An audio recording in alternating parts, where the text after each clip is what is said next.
Well, good afternoon. Welcome back. Now, before the break, we were talking about persuasion, and we had seen there that the success of persuasion depends on who said what to whom. Three factors: source-related factors, or again say the message-related factors, and then finally the audience factors. So these three set of factors determine that how much persuasion will happen, how much change may happen in the attitude of the people. And we had seen also that we will try to discuss persuasion with reference to one case study, that anti-smoking campaign. How can we make a campaign of persuasion to change the attitude of the young students in a university towards the smoking? So we'll take that as an example of all of this. So let us see how this can be done. So three factors are there. First set of factors, write down, are the source characteristics.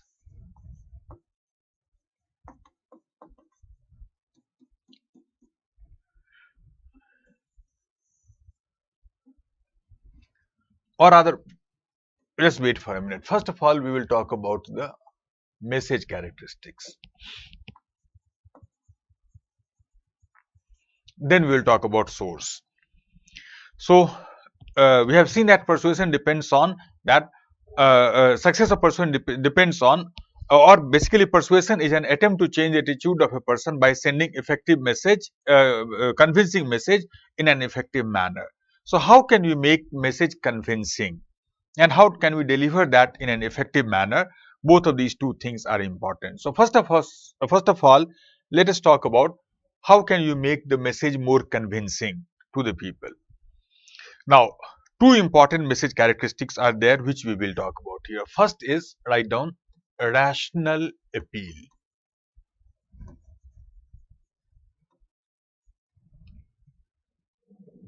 First is called the rational appeal. Write down firstly, the message must be rich in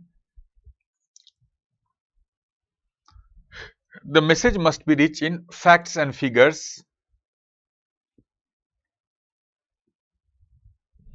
The message must be rich in facts and figures, evidence, logic, reason, etc. Evidence, logic, reason, etc.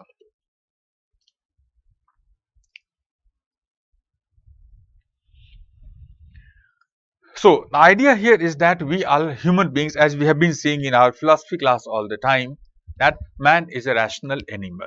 So we are more affected by, very strongly at least affected by the rationality of an argument. How rational is the argument is, how rational is the message. So in order to convince people, in order to make the message more effective, you must make the message as rational as we possibly can.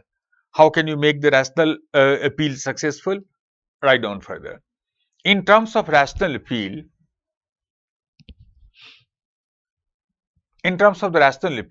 there are two types of messages.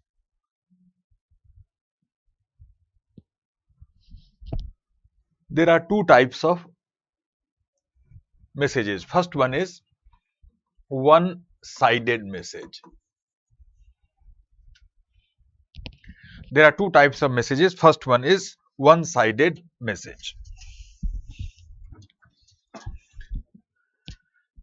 Now write down firstly, they contain only the benefits of attitude change. They contain only the benefits of attitude change.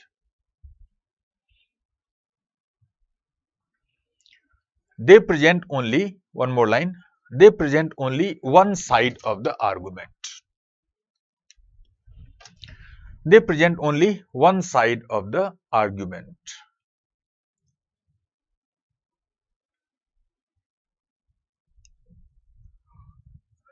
They present only one side of the argument. That is called one-sided message. We will talk about that shortly, but before that, write down second one, two-sided messages.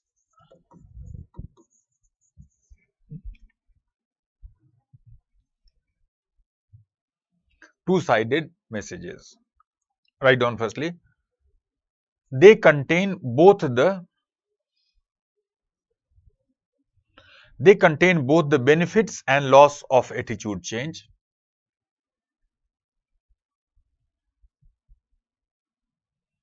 They contain both the benefits and loss of attitude change, but focus more on the benefits.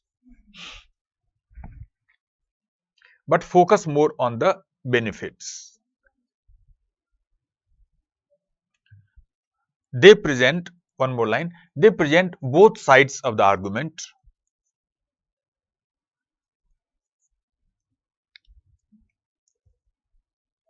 They present both sides of the argument, but emphasize more on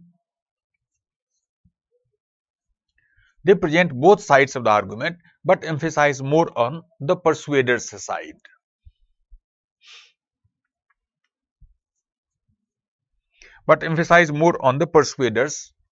Persuasion side. So this is why we can see that there are two types of messages can be there, one-sided message and two-sided message. Now let's take an example to understand both of them.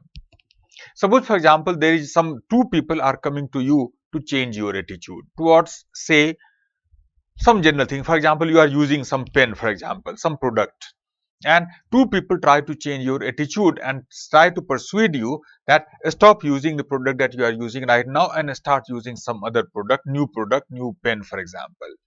Now, first person tells you that whatever you are using right now is all rubbish. It's just a big, can say, waste, problematic thing. And if you change your attitude and start using my product, then it will be very beneficial for you. So whatever you are doing right now is wrong. And if you change your attitude and start doing what I suggest to you, it will be all good for you. First person tells you like that. And second person tells you that whatever you are using right now is good. There is not much problem in that. But if you change your attitude and start doing what I suggest to you to do that, then perhaps it will be much more beneficial for you. Now, in which case do you think that attitude change is more likely to happen? Well, perhaps all of you can think of. In this case, second case, perhaps attitude change will be more likely to happen. In the first case, attitude change may not happen at all. Why not? Because in the first case, the moment you tell the other person that your attitude is wrong, you shouldn't do that, then there will be reaction from that person. How dare you say that my attitude is wrong? So he will try to counter you, he will try to defend himself, he will try to support his attitude. And just as I told you earlier, that if I tell you that your attitude is wrong, for example, that yes, Narendra Modi is not a very good Prime Minister of India, then do you think your attitude changed because of that? No.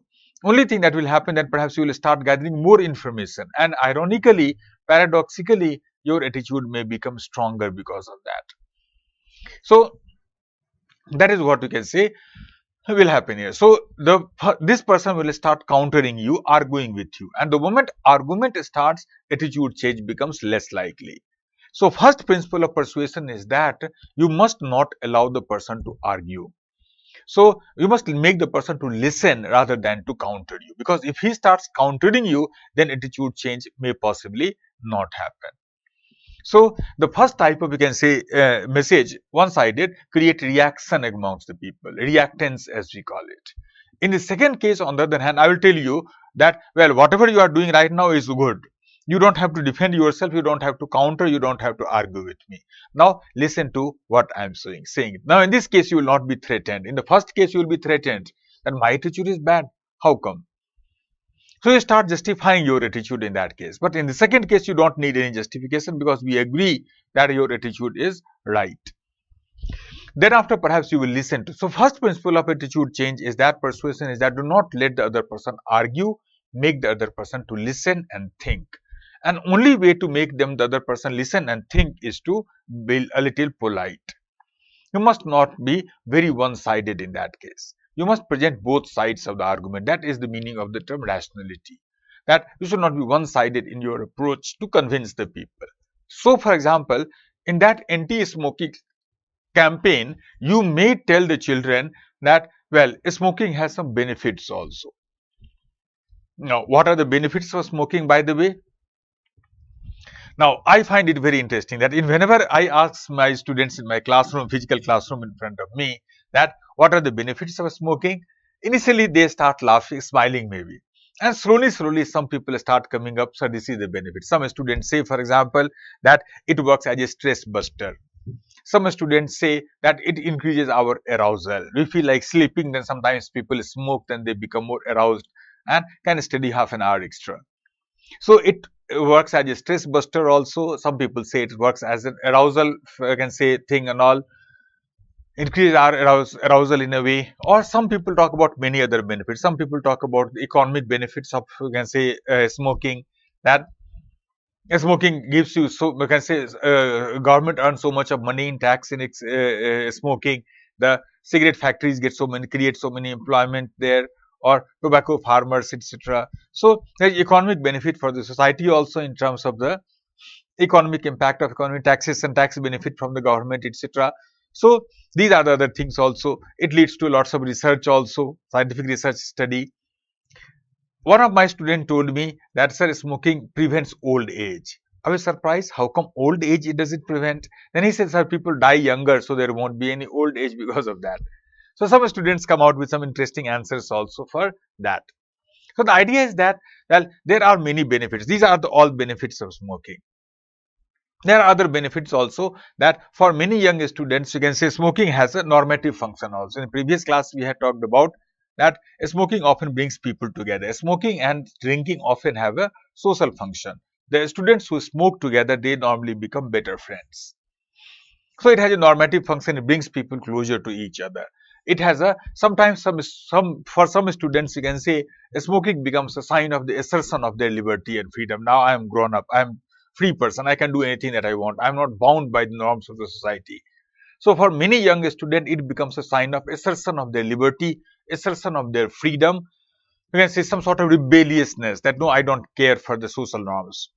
So that also may be the reason for which many people smoke. So there are so many reasons for which people often smoke. Not that I'm trying to inspire you people for that, but idea is that, well, there are certain benefits. In your campaign, you may talk about all these benefits also. So you may tell young students, yes, there are some benefits for which people normally smoke. Because if you do not tell them, then somebody else will tell them, and they might be convinced by that person. So whatever argument people can possibly give in support of smoking, present your argument, present those arguments in your persuasion attempt. Tell them, okay, there are some reasons for which smoking is so prevalent. Then after, tell them about the cost.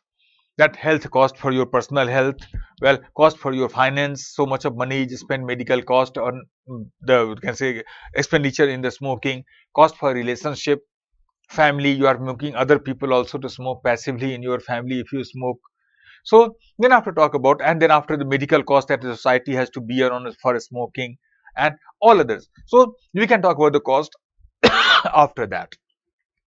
Idea here is that whenever we try to convince people for something, tell them both sides of the argument. So you must tell them first what is the benefit of smoking, then after you can possibly talk about the cost of the smoking. Now, what is the importance of this thing again? Importance is that if you give them these arguments and tell them that there is a problem in these arguments, then you are actually sort of inoculating them. We often call this as attitude inoculation. That you must inoculate people from further attempt to persuasion. In inoculation, vaccination, for example, what we do? When we vaccinate somebody, inoculate somebody from a disease, then what we do to that person? We inject the same virus in a very weakened form maybe into the body of the person, so that some reactants can be created, some sort of, well, immunity can be created, fighting ability can be created. Same here also we do. So first of all, we inject the same virus of smoking maybe, for example, into the mind of the other person, and then after we present them with the stronger argument to deter him. It is a type of inoculation, sort of vaccination, to prevent the person from being convinced by, persuaded by other people for similar practice and all. So that is one important thing. So that is why two-sided messages are often more successful. So write down further. Two-sided messages are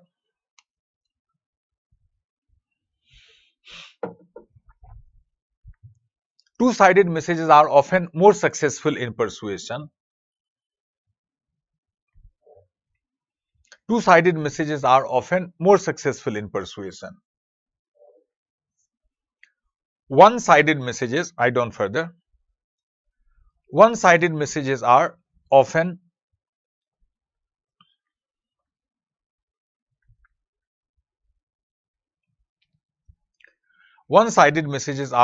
more successful with children and less intelligent people.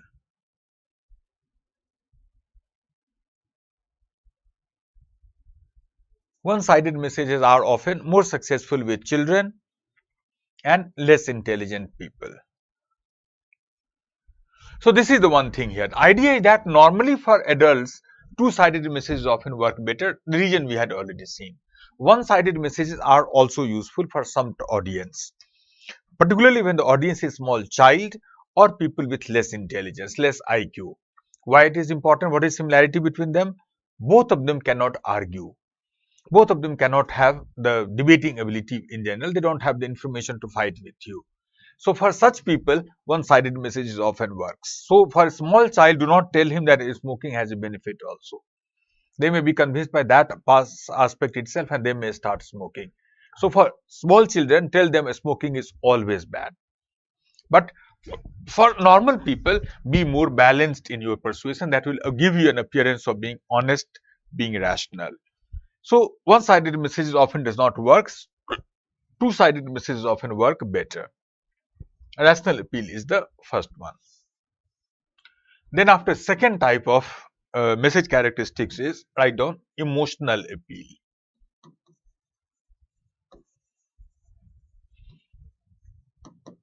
Emotional appeal. Write down firstly, emotional appeal. If the message evokes some emotion,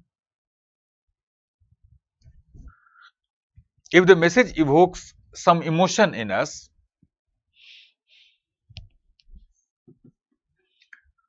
then it is often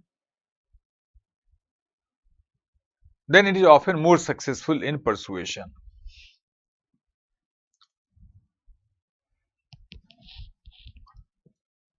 Then it is often more successful in persuasion.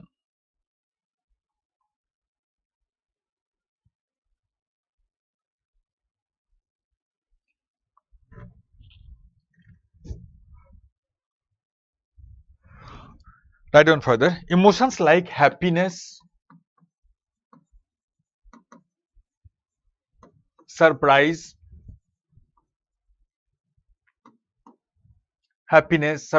or some soft or tender emotion like motherly love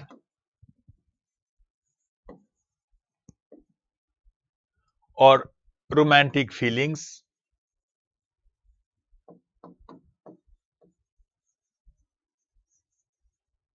etc. Romantic feelings, etc. work better,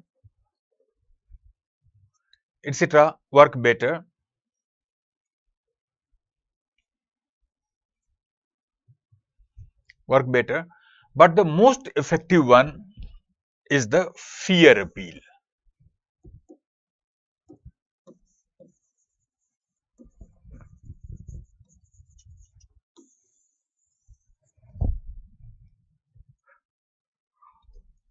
But the most effective one is the fear appeal.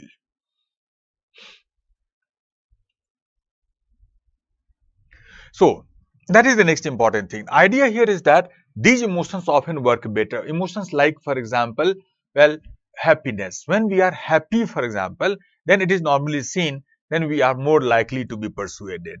That is the reason that that anybody who tries to persuade us, they often try to make us happy first. A salesman, for example, before persuading us, they often try to create positive effect. Again, they often present themselves in a more pleasant manner, very, you can say, pleasing uniform, good uniform, formal dress, the smile on the face, or you can say some good perfume on their body. So all these things normally make people feel good. And then after they try to persuade, go to any good shop, for example, they always try to make you happy in first of all.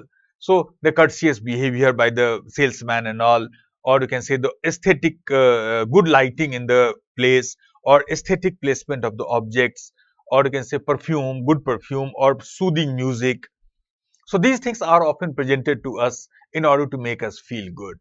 And the idea is that when we feel good, when we are happy, then we are more likely to be, you can say, persuaded by the other person. So not only these things, they try to persuade us also by making us feel good about ourselves.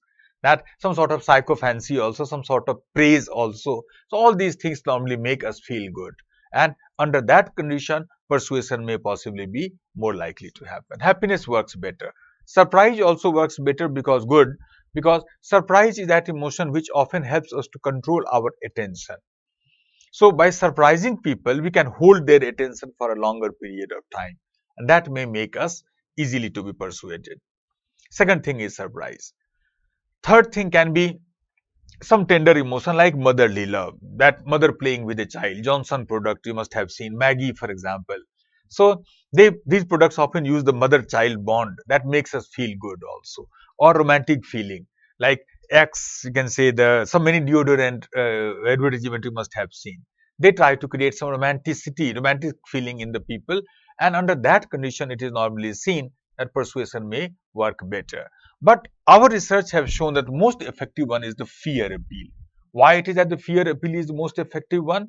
Because fear is the strongest emotion, as you know, as far as its relevance for survival is concerned. We have seen the relevance of fear in survival in our earlier class.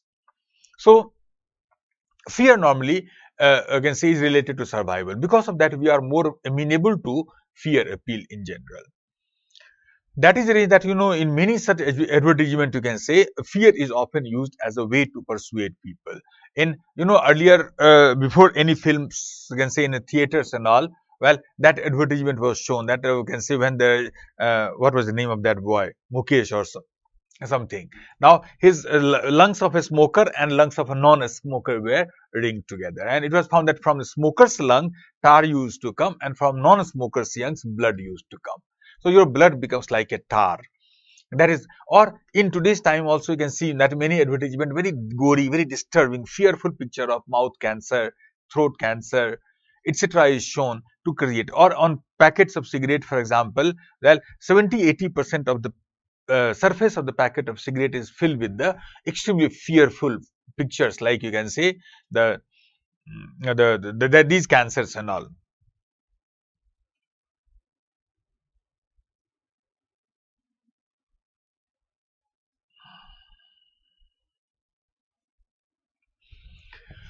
So that is what you can say. So in these cases, it is actually seen that such strong fear appeal actually works in order to persuade people about, deter people from using those things.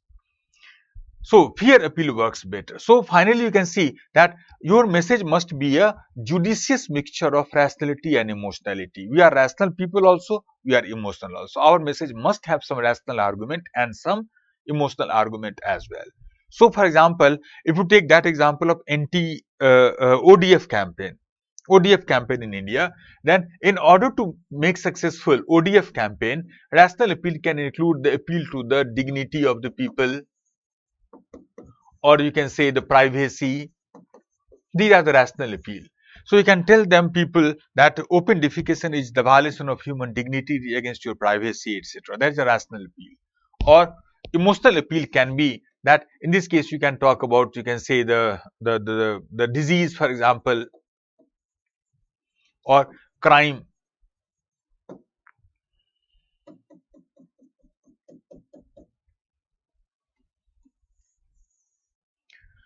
Or crime, for example, I have seen, you may have collect some data also, that open defecation leads to so many diseases. Many people during open defecation, particularly diarrhea, etc., they catch, and we have data that how many people every year die because of open defecation. Or some crime also happen, particularly sexual crime against the women.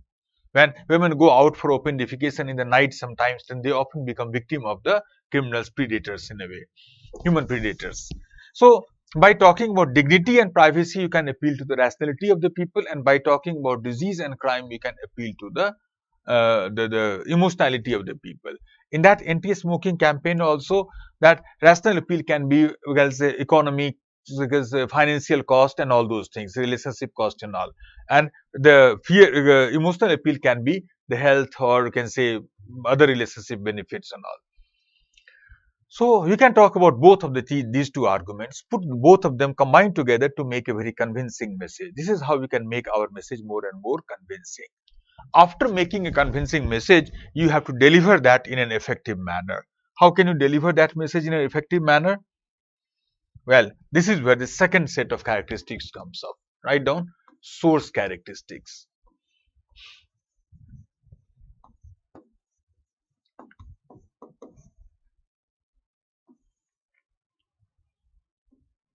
Second one is the source characteristics. There are a number of source characteristics have been identified. Some of the most important ones are, number one, write down expertise.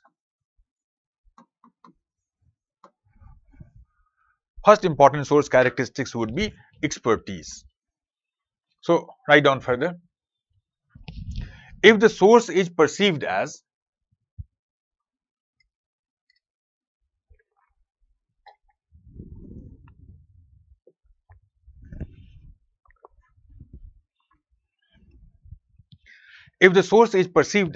being expert in his or her area, if the source is perceived as being expert in his or her area, then he is often more successful in persuasion. And he or she is often more successful in persuasion.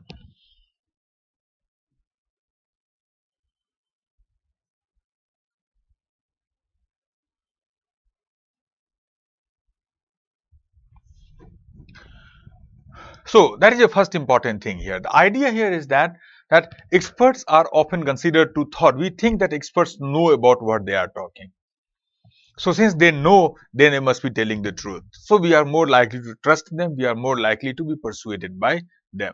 So here two important things are there. First of all, expertise is a perception. So if we believe that the person is expert, then we are more likely to be persuaded. And secondly, expertise is always in an area. We all are expert in some area or the other. So more expert you appear in your area, more is the chance that you will be successful in the persuasion. So for example, if a doctor tries to persuade you about a health product in the market, then you are more likely to be persuaded by him. Why so? Because doctors are considered to be expert in the area of health related matters and all. So that ultimately will make you more successful. That's why you can say that they often use this type of. You must have heard such type of advertisement. Doctoron ka sujhaya #1 brand. What is that? You all know, Colgate or Pepsodent, whatever. Now, what is the purpose of this? Adding this word, Doctoron ka sujhaya #1.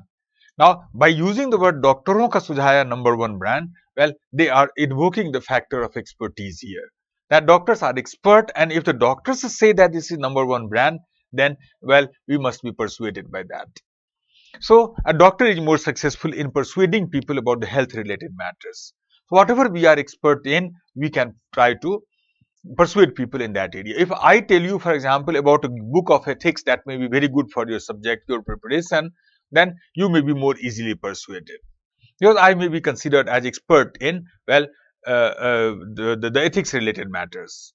But if I tell you about a book of economics, then you might ask me, sir, when did you know economics? Well, I know a little, but I'm definitely not an expert in that. So, in this case, you cannot say that I am expert. So, whatever area we are expert in, we are more likely to get persuaded in that. Expertise is important. So, in your anti-smoking campaign, for example, you can use some expert. For example, you can use some important scientist who might have done some research in establishing the link between smoking and health risk. Because remember, smoking earlier, almost 70-80 years ago, till 1950s or 60s, smoking was not actually considered to be harmful for health. That is the reason that, you know, such great leaders of that time, people like Churchill or Jawaharlal Nehru, for example, they used to smoke publicly without any hesitation. Today, no leader can afford to smoke publicly. They used to smoke probably. Why is it that? Because they did not, nobody knew that smoking is that harmful. It was 1950s and 60s when some research was done. That research actually established the link between smoking and health risk, cancer and all. And after that, slowly it became, we can say, common knowledge that no, smoking is bad for health. There must be some scientists who might have done research that they might have got Nobel Prize, etc. Find out who those scientists were. Tell their story. Yeah, how hard they work in order to convince people about the smoking and health. Use their message, use their name, maybe use their quotation, maybe. That may possibly help you to succeed, more successful in persuasion. Number one, select some expert. Second, slightly related factor is credibility.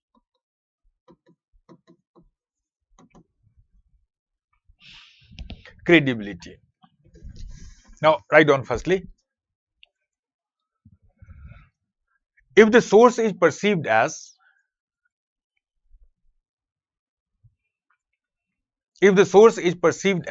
being credible and trustworthy,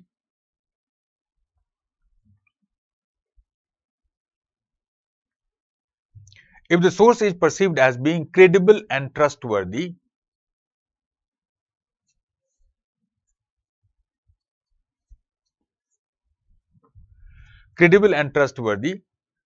then he is more likely to succeed in persuasion.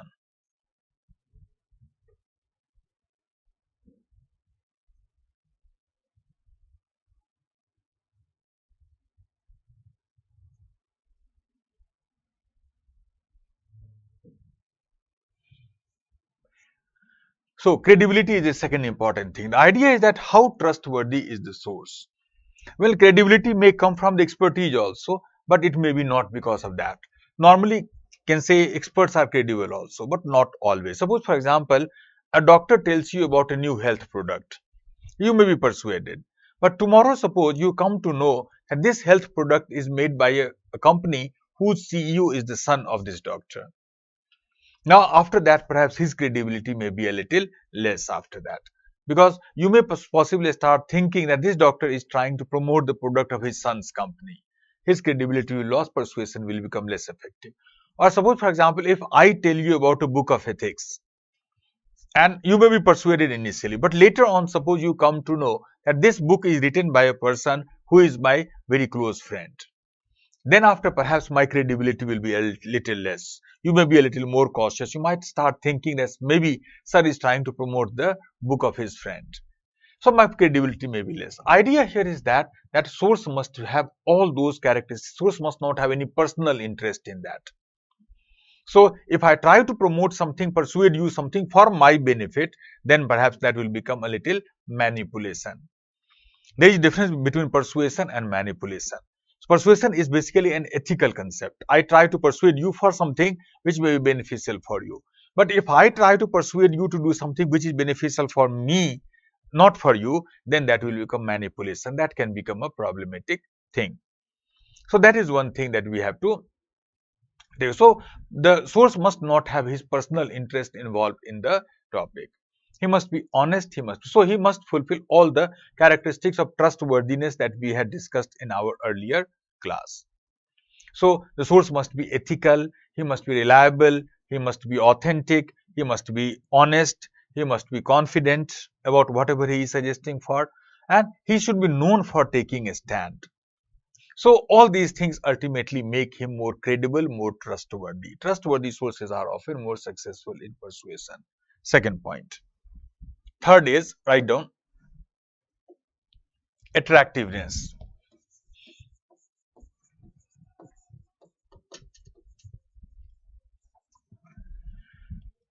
Attractiveness. Just one line you can write. An attractive source is often more successful in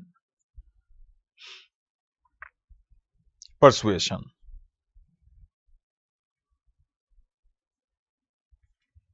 An attractive source is often more successful in persuasion.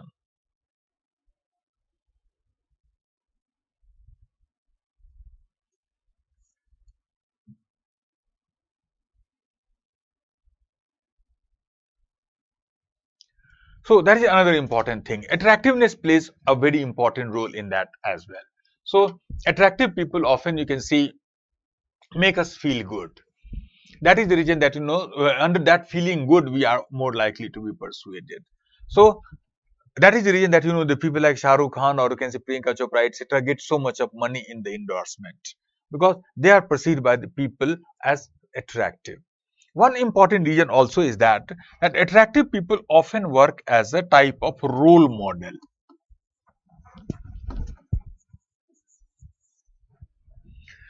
Attractive people also work as a role model for the people. People start thinking that this person is so attractive. If he is using this thing again, he is doing that. If I start doing the same thing, I might also become more attractive like him. So we try to imitate them. We try to consider them as our role model. So because of that, such attractive people are often more successful. And remember, attractiveness is not always physical. Attractiveness may be because of non-physical characteristics also, like somebody's achievement, somebody's, you can see, the personal qualities maybe, or many other factors may make people attractive in the eyes of the other people. So idea here is that in your anti-smoking campaign, try to find that who are the role model of these students in the college. Because in some college or some university, for example, well, film stars are more popular. In some college, some cricket stars are more popular. Somewhere you can see boxing stars are more popular. Somewhere in some college, some intellectuals might be, a scientist may be more popular. APJ Abdul Kalam was quite popular among many students, or among some students, some political leader may be more popular.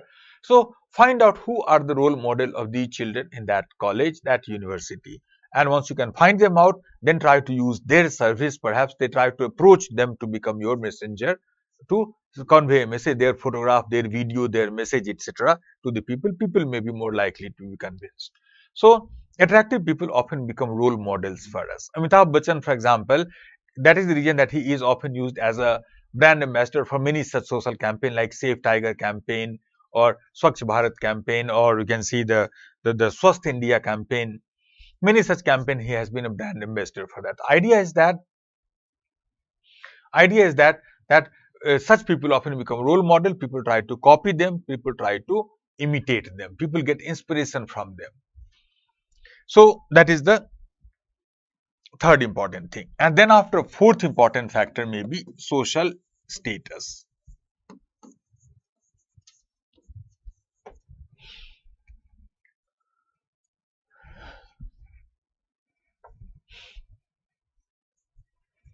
Social status. Write down further. If the social status of the source, if the social status of the source is similar to, if the social status of the source is similar to that of the audience,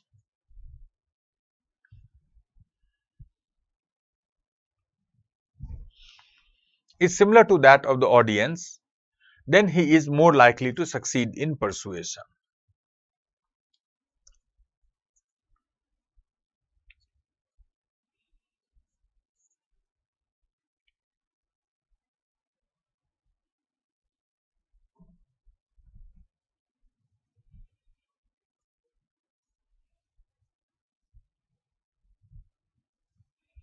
So that is the next important thing. Social status also matters. Idea here is that, just take example. Suppose, let's take a second case that I talked about here. Suppose you are education wala case.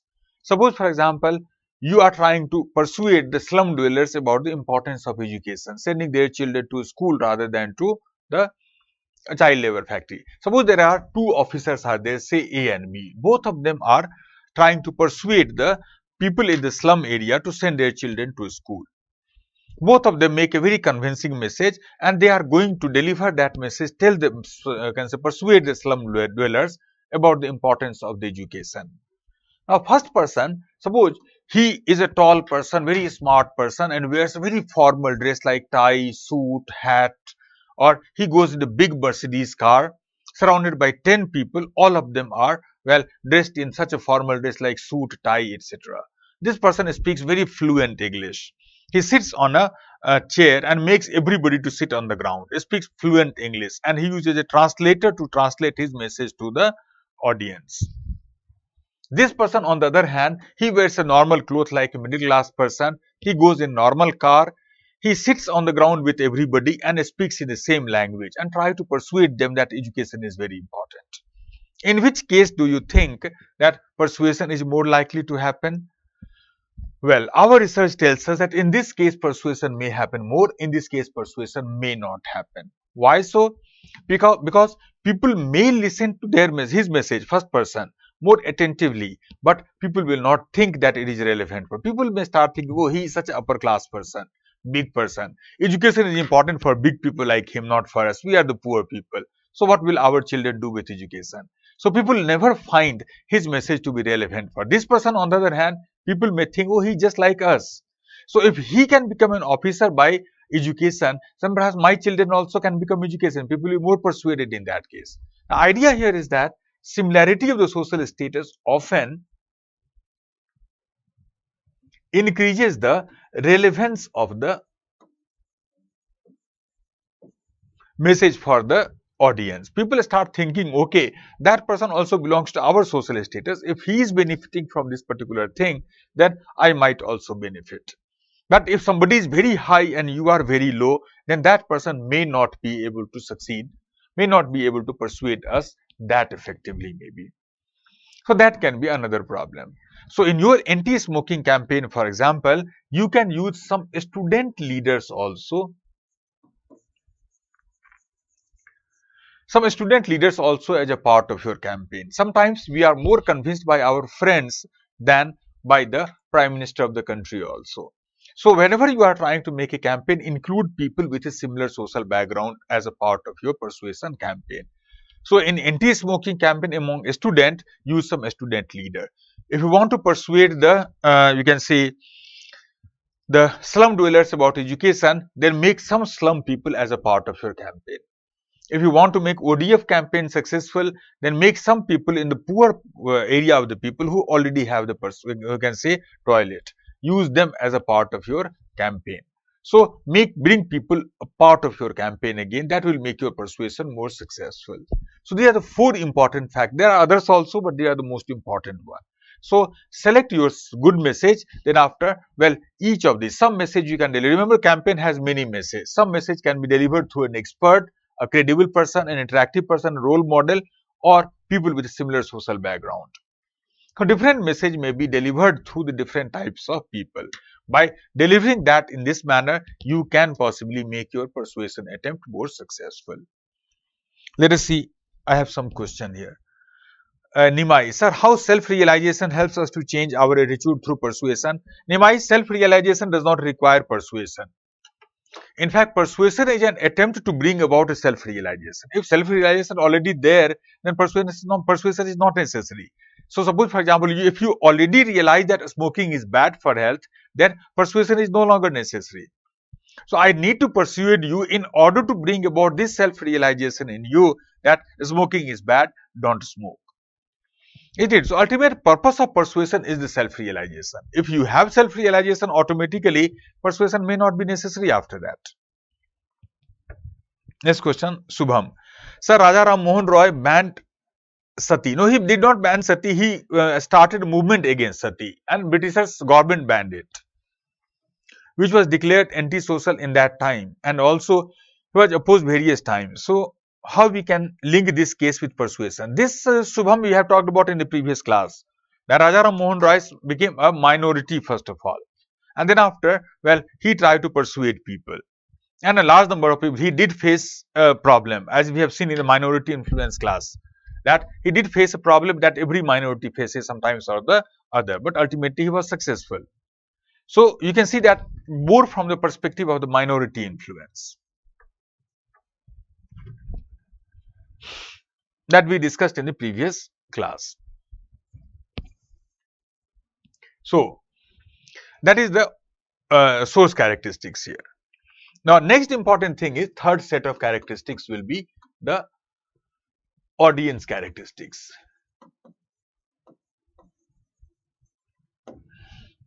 Now, audience characteristics is the one that we cannot change much, because you cannot change your audience. You can choose your message, you can choose your source, but you cannot choose your audience. That is given to you. Change their attitude. That's it. But that's why it is the least manipulable factor. But still, we can think about at least one factor related to audience.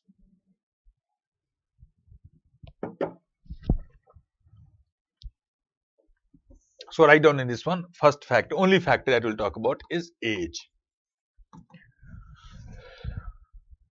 Write down further.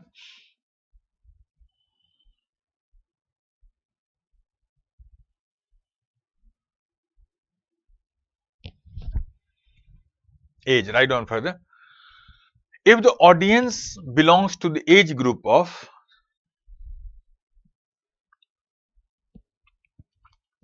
if the audience belongs to the age group of 16 to 25,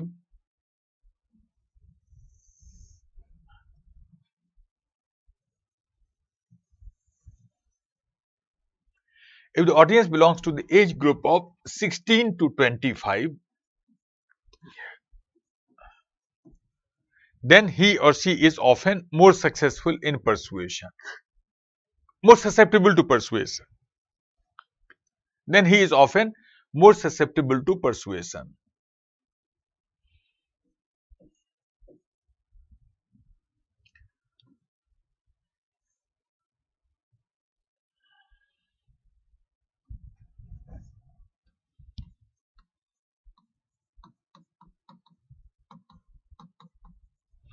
But after that, our attitudes become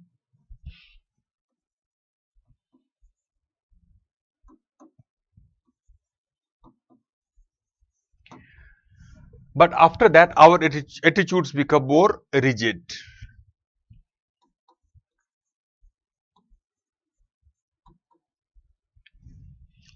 But after that, our attitude becomes more rigid. But in the old age,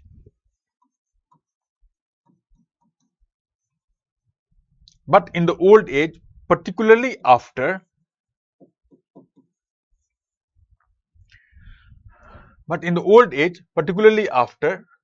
60,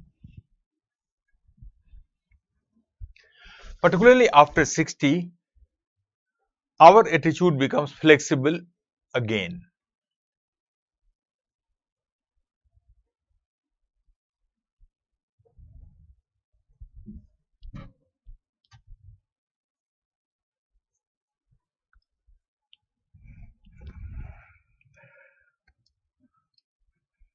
Our attitude becomes more flexible again, and we respond more to persuasion.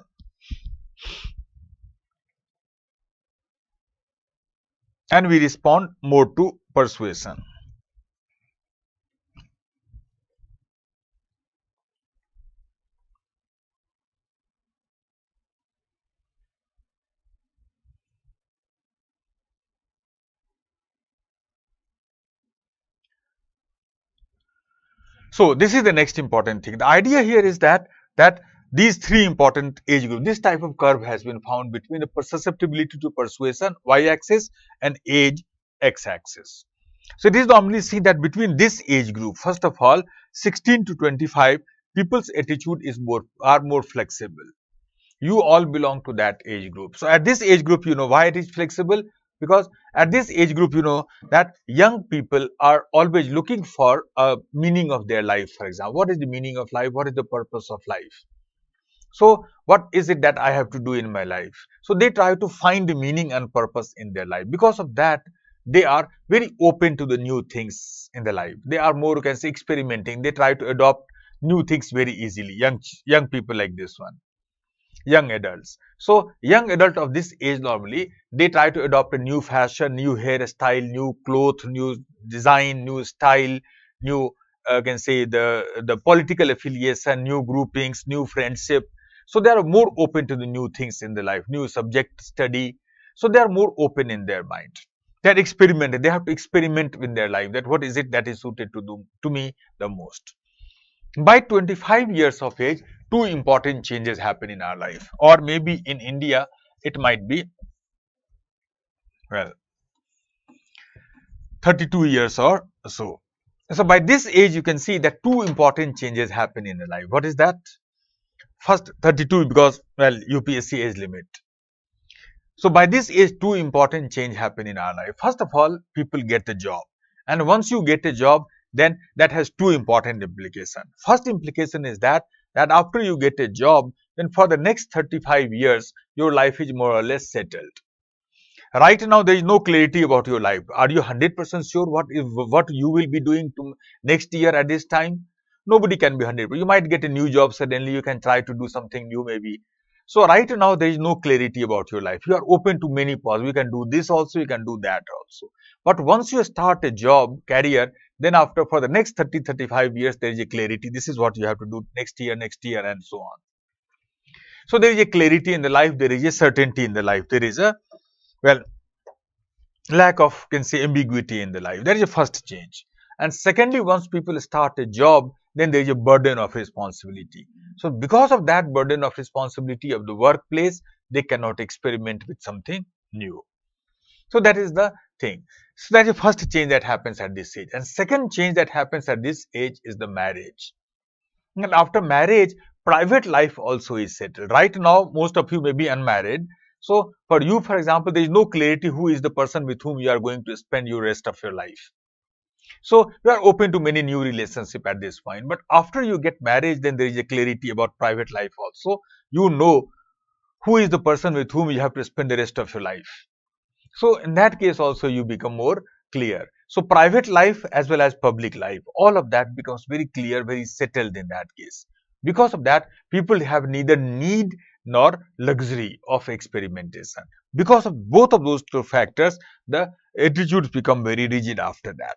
Middle-aged people are very rigid in their attitude. It's very difficult to change their attitude. And by 60 years of age, both of these two factors are reversed. That in job, people often retire at 60 years. And after retirement, now again, there is openness. You can do many things post-retirement job. So mind becomes more open to look at what else can I do after retirement, post-retirement engagement, etc. And family life also is more or less settled by 60 years. Children are educated, they get married, they start their career and all. So people are free from both the responsibility of family as well as work at 60 years of age, by that age.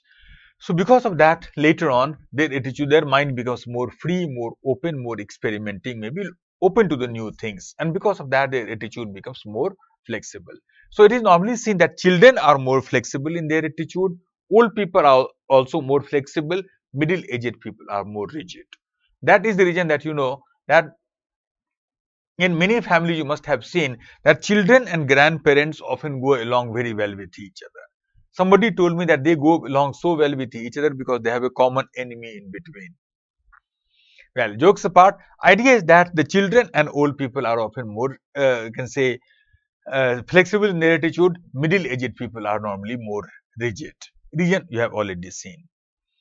So, idea is that if you can possibly choose your target, then choose young people as your target. That will be more successful. That will make you more successful in your persuasion attempt. So, your anti-smoking campaign, your audience is already in the target group, in the flexible group, in the susceptible group. So, that is how we can do that. Let me see, a few questions are there. Biswajit, sir, Ajay Devgan advertisement Bimal. Which characteristics of the source? Well, think of it yourself, Biswajit.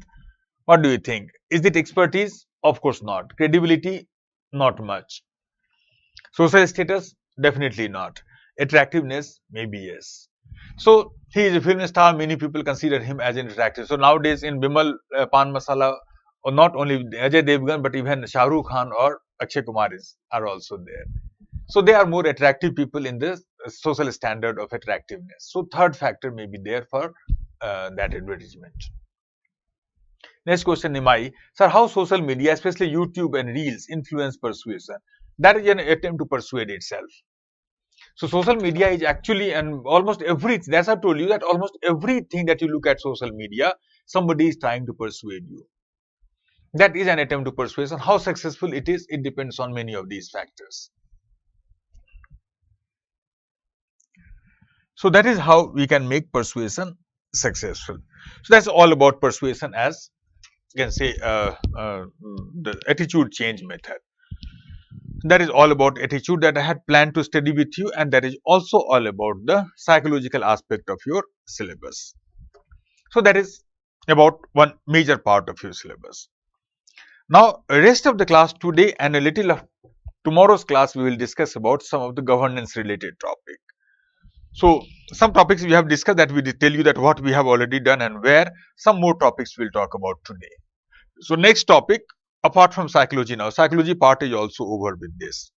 Now, next, write down further. Next topic that we will be discussing here is some professional dilemma.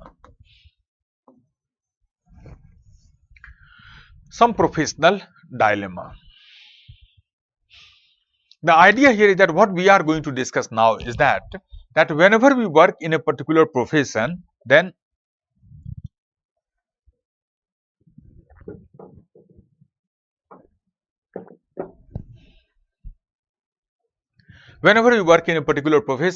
sometimes or the other, we face some big dilemma here. So what are those dilemmas that we face in a profession? Let us briefly talk about that. These dilemma are also, as we will see shortly, very relevant for your, can say, the case study part of your syllabus. Let us see what are these dilemma and how can we handle them. But before we talk about dilemma, let us talk about what is the meaning of the term profession. In my class, since the beginning, I have been using this term profession. What is the meaning of the term profession? Under what condition a job can be considered as a profession? Remember, not all jobs are professions. Some jobs are professional job and some other jobs are, well, otherwise. So what is the difference between any other work, business, job and the profession? Let's briefly talk about that. Now, first important thing, the basic defining characteristics of a profession is that a profession is a job in which our work, the practitioners, our work has a significant impact.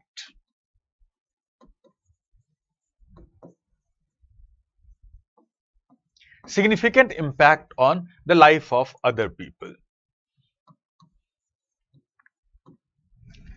When our work has a significant impact on the life of other people, so then that job can be considered as a profession.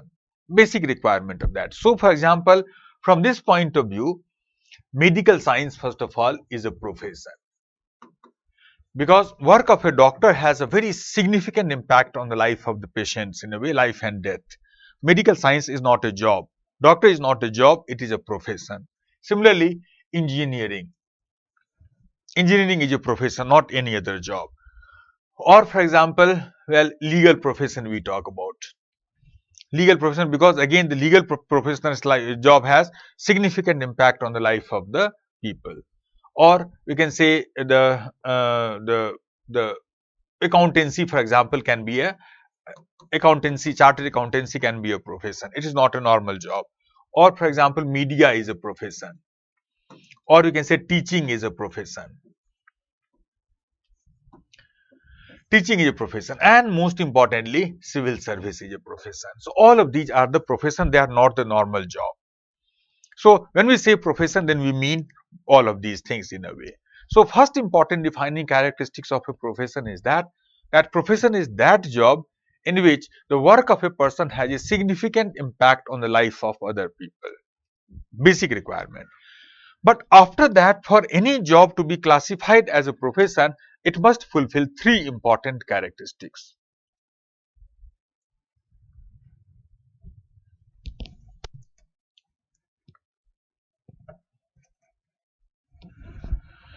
It must fulfill three important characteristics. So, if only when these three characteristics are fulfilled, then that job can be classified as a profession. What are these three characteristics? First one is that every profession requires some, you can say, specialized knowledge, technical expertise. Since job of a professional has a significant impact on the life of the people, so professional must have a specialized knowledge so that life of the other people may not be negatively impacted. And that knowledge must be guaranteed by a certain objective observable criteria. So, for example, in order to practice the medical science as a profession, you need to have an MBBS degree. So, MBBS degree guarantees that the practitioner has enough expertise, enough specialized knowledge for the purpose. For engineering, you need to have BE or BTech, for example. For legal profession, you will have to LLB, for example. For chartered accountant, of course, you have to pass the CA exam. For media, well, journalism degree. For teaching, the person must have PhD. Or for civil service, you must clear the UPSC exam. So, for every profession, you need to have a certain technical criteria that practitioner must always fulfill. Only then the practitioner of that profession would be allowed to, thing will be allowed to practice that profession. Technical expertise is the first important criteria, but that alone does not make, the profession formal profession. For any formal profession to be defined as profession, second criteria must be there. So, profession is more defined by a second factor called value system, ethics. Remember, profession is not only about knowledge. More than knowledge, profession is defined by ethical standard, value system. What is importance and role of value in a profession? Because knowledge in itself, if you look at it, professional knowledge in itself is value neutral. Knowledge can be used for a positive purpose also and negative purpose also, good also and bad also. Suppose, for example, a doctor can use his knowledge of medical science to make a vaccine also and save millions of people's life, and the same doctor can use the same knowledge of medical science to make a biological weapon also and to kill millions of people. Similarly, engineer can use his knowledge of engineering to make a World Trade Center also and to make a concentration camp also. So, knowledge is value neutral. So, that can be used for good purpose also and bad purpose also. So, every profession must ensure that practitioner must use that knowledge for a desirable purpose. Value is something that determines that. So, every profession is defined by one important value system. So, medical profession, if you look at it, the most important value system of medical profession is that a doctor must always protect the life of the patient. Every doctor has to take a Hippocratic oath type of thing. And what is that Hippocratic oath? Two principles are there. First principle is that do no harm. And second principle is that do good. So, first important duty of a doctor is to ensure that his work does not harm somebody. And then after, he should do as much good as he can. That is the reason that that when doctors make the vaccine, for example, then they do so many trials and all, so that, well, they are putting a foreign, a dangerous virus into the body of a person. They must ensure that it should not harm anybody first. That any possibility of harm must be, well, rejected. Then only you can think that does it do good or not. Do no harm, first principle. Do good, second principle. That is the medical profession. What is the most important value system of engineering as a profession? I find it interesting. In all of my class, number of engineers are there. But when I ask them what is the most important value that defines engineering as a profession, hardly ever anybody tell me. Most of the people start saying that's innovation or making life of the people comfortable, etc., efficiency, etc., etc. No, they are not the most important value of the engineering profession. So, it's interesting to see that why is that engineers in India don't know ethics. There is a whole branch of ethics called engineering ethics. Just like medical ethics is there in engineering, but most of the students perhaps don't read that. What is the most important value of engineering profession? Well, most important value of engineering profession is simply safety. It is safety because, if you look at engineer, then we often say that engineers play a very important role in shaping the world in which today we are living in. We often say that we are today living in a world of engineers world. today, wherever you are and whatever you are doing, you are always surrounded by the things made by an engineer. So, for example, think of it. Right now, I am in this classroom here. Well, this building where my class is situated is made by an engineer. This board on which I am writing, made by an engineer. Camera in front of me, made by an engineer. Tab in front of me, made by an engineer. Lighting, engineer. AC, made by an engineer. If I am on the road, well, mic, made by an engineer. If you are on the road, for example, made by an engineer. Inside a car, made by an engineer. In an aeroplane, made by an engineer. Wherever you are, whatever you are, just look around yourself. Everything that you see around you is made by an engineer. So today we are surrounded by the things always, every single moment of our life. We are surrounded by the things which is made by an engineer. So it is very important that we can say, so it is important that engineers must ensure that we remain safe in the presence of their object created by them. Safety is the first important thing.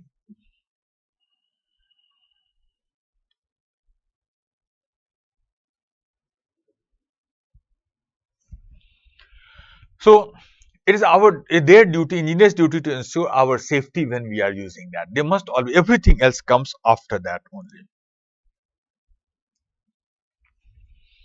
Everything else comes after that only. So that is the engineering profession, value system of engineering profession. Third important thing is that legal system.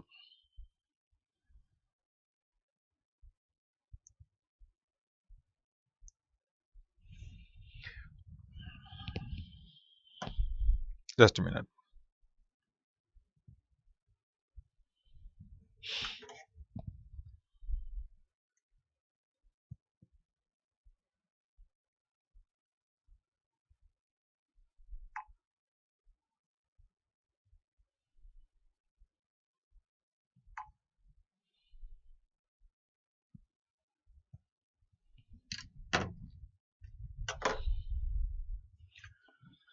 So legal profession, well, justice is the most important value of that. So legal profession must ensure law, for example, that justice must be done at any cost. Again, two principles are there. What are these two principles? First principle is that innocence must be protected. Second principle, guilt must be punished. So first principle of justice or legal profession is innocence must be protected. Innocent people should never get any punishment at all. So, and only guilt, then after guilty must be given the punishment as much as possible. So that's why it is often we say in the legal profession, for example, that 10 guilty person may be acquitted, but one innocent should not be punished. You must protect innocence first. Then after, guilt may be CA again. That secrecy and accountancy proper must be done. That is another important value. The media as a profession. What is the value system of media as a profession? Well, media and ethics today appears to be a little oxymoron, but still the idea of the media as a profession is that truth must be told. Honest accountancy.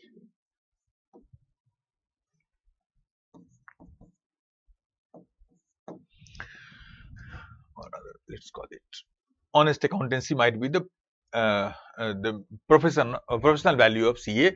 Media, truth must be disseminated. Truth must be brought in open, even if the truth is inconvenient, truth is disturbing. That is the most important. Everything else comes secondary for media. First principle of media is that truth must come out in open, even if it is disturbing, inconvenient, problematic maybe. Teaching profession, where knowledge must be imparted, proper knowledge. And civil service, most important value of civil service is the public interest. Public interest must be upheld at any cost. So these are the important value of each profession, and every profession must take care of these values first. Everything else can be compromised, not this. So that is second important defining characteristics of a profession. But then also, for a profession to be defined as a profession, third must be fulfilled. What is that? Every profession must have a professional organization. What should be the role of a professional organization? To ensure that first two, that every professional must have a specialized knowledge and every professional must use that knowledge according to the value system. So, for example, In the case of medical profession, that organization is, earlier it was MCI, now it is NMC, Medical Council of India, or now National Medical Commission. In engineering, we have Engineers India Limited. In the case of legal profession, we have bar councils. In the case of chartered accountancy, again CA, chartered accountancy organizations, whatever. Institute of Chartered Accountancy. Media, again, you can say the press council, press bureau, etc. In the case of teaching, UGC is that. And in the case of civil service, UPSC is that.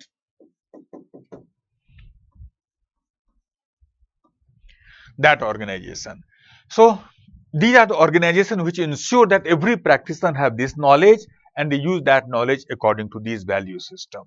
So, idea is that any profession, when these three you can say conditions are met, then that job can be defined as a professional job. So, that is the idea. Now, what we are going to discuss here is that whenever we are working in any profession, then sometimes or the other, every professional faces some ethical dilemma, whether you are a doctor or a civil servant or an engineer or a teacher. So, they often face some ethical dilemma. What are those ethical dilemma that a professional faces and how to handle that? In rest of the class today, we will talk about that. So, write down further. There are two important ethical dilemmas that the professionals often face. There are two important ethical dilemmas that professionals often face.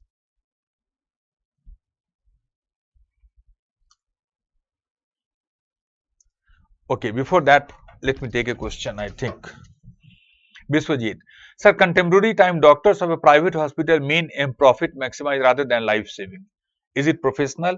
Biswajit, life saving is not something that I told you. I told you doing good is the second principle. Doctor must not harm anybody. That is the first principle. So, even a private organization, at least in theory, they have ethical value. If a dying patient comes to the hospital, for example, private hospital also, then private hospital must provide the help first of all. First aid, primary aid maybe. And then after, fees, etc. would come. They should do that. At least in theory, they should do that. Profit must come secondary. This is what ethics tells them. But at least they should not harm anybody by their act. That is the first principle. Then after, try to do good as much as you can. Now, what are these two ethical dilemmas? First one, a very important one is called, write down, conflict of interest.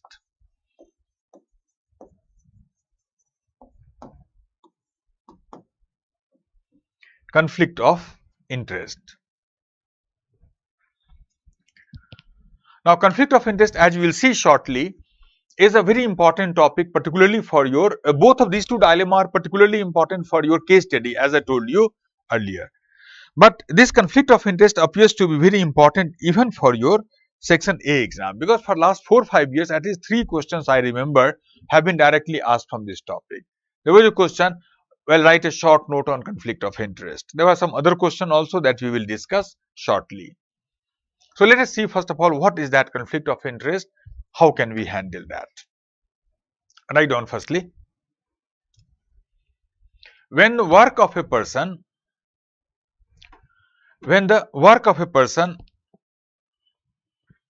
aims to serve an interest,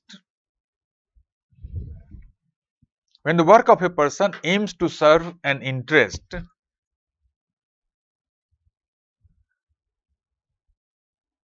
which is against the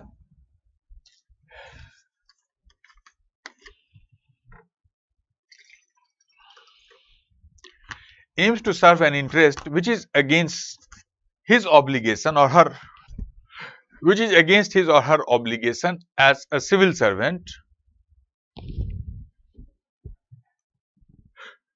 which is against his obligation as a civil servant, then that person is experiencing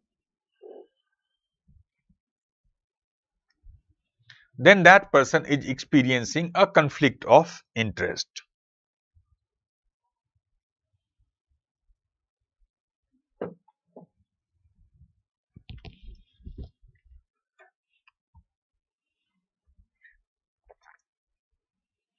So that is how we can simply define conflict of interest. The idea here is that as we have, suppose for example, this is an action that you are performing. As we have seen that one important, what is the idea of a professional?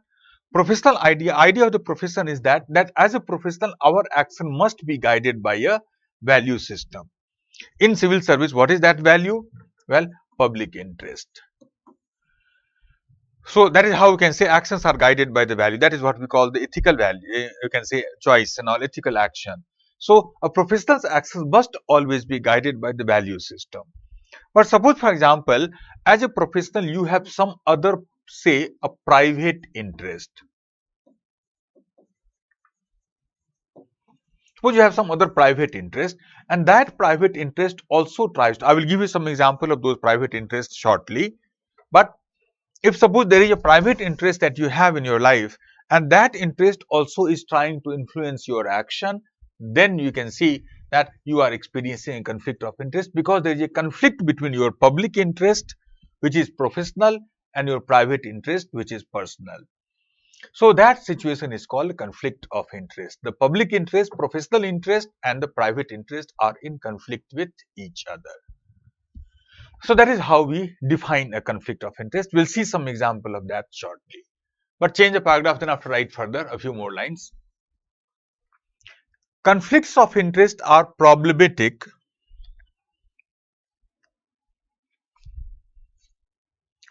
The conflicts of interest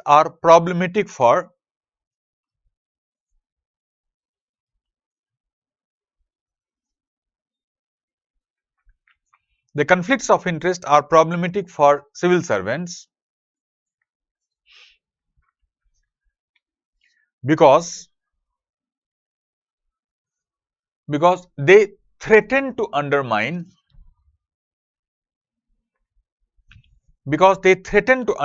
the impartial and trained judgment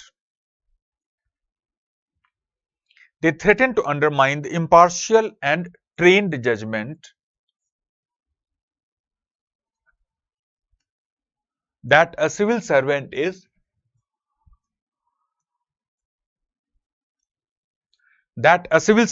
required to make.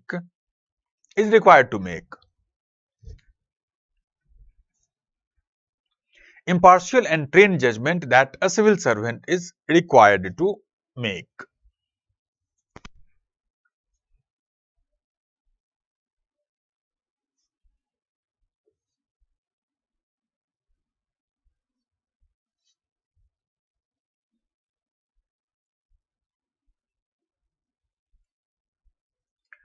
So that is why it is a problematic thing, because professional judgment, as we have seen earlier, has very important relevance here. What is the relevance of a professional judgment?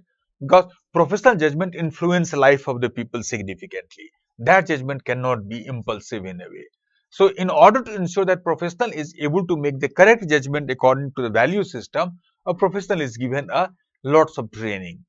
But when the conflict of interest exists, then that trained judgment, that impartial judgment that he is expected to do, is often compromised. That is why it is a problematic thing for a civil servant or a professional. Before we talk about some examples, write down a few more lines. Change the paragraph, then after write further. The most obvious type of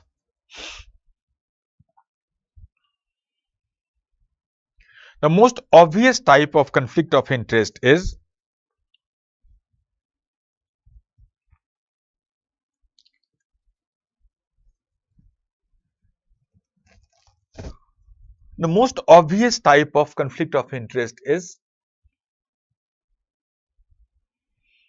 when a civil servant is offered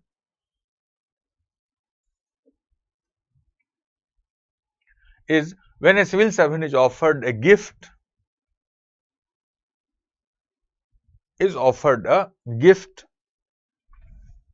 or some monetary bribe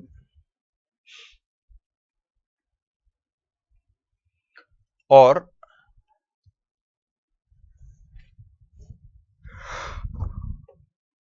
some other material benefits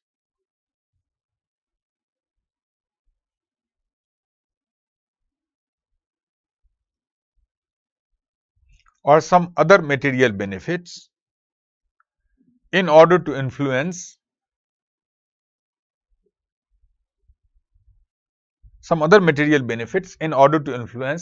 his or her expert judgment. His or her expert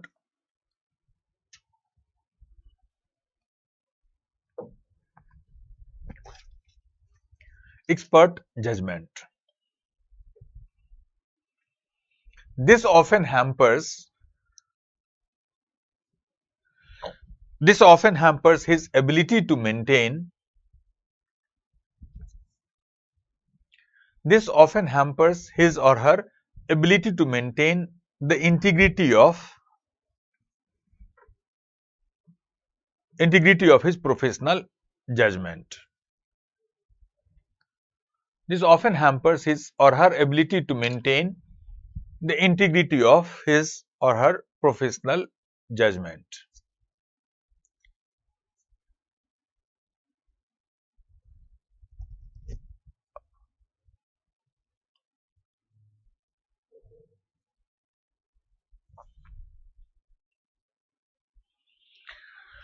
So, that is the next important thing. The idea here is that conflict of interest can be many, but the most obvious type of the conflict of interest is when somebody offers you a bribe, a material benefit, a gift, etc. Because all these things often create a private interest in the people. And because of that private interest, their professional interest may become, integrity of that, you can say, judgment might be compromised. So, it is most obvious, external, easily identifiable or visible form of conflict of interest. But, change the paragraph and after write further.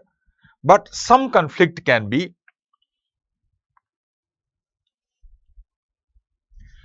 some conflicts can be more subtle.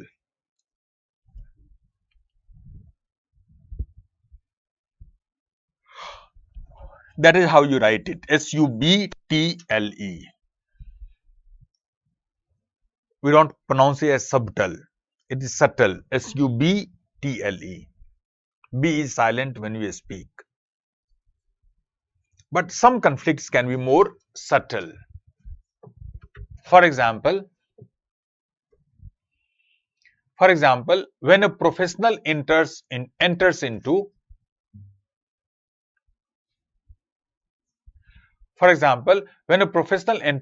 a personal relationship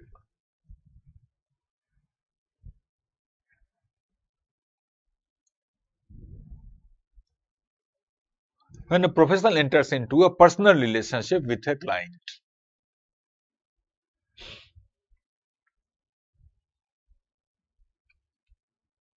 When a professional enters into a personal relationship with a client.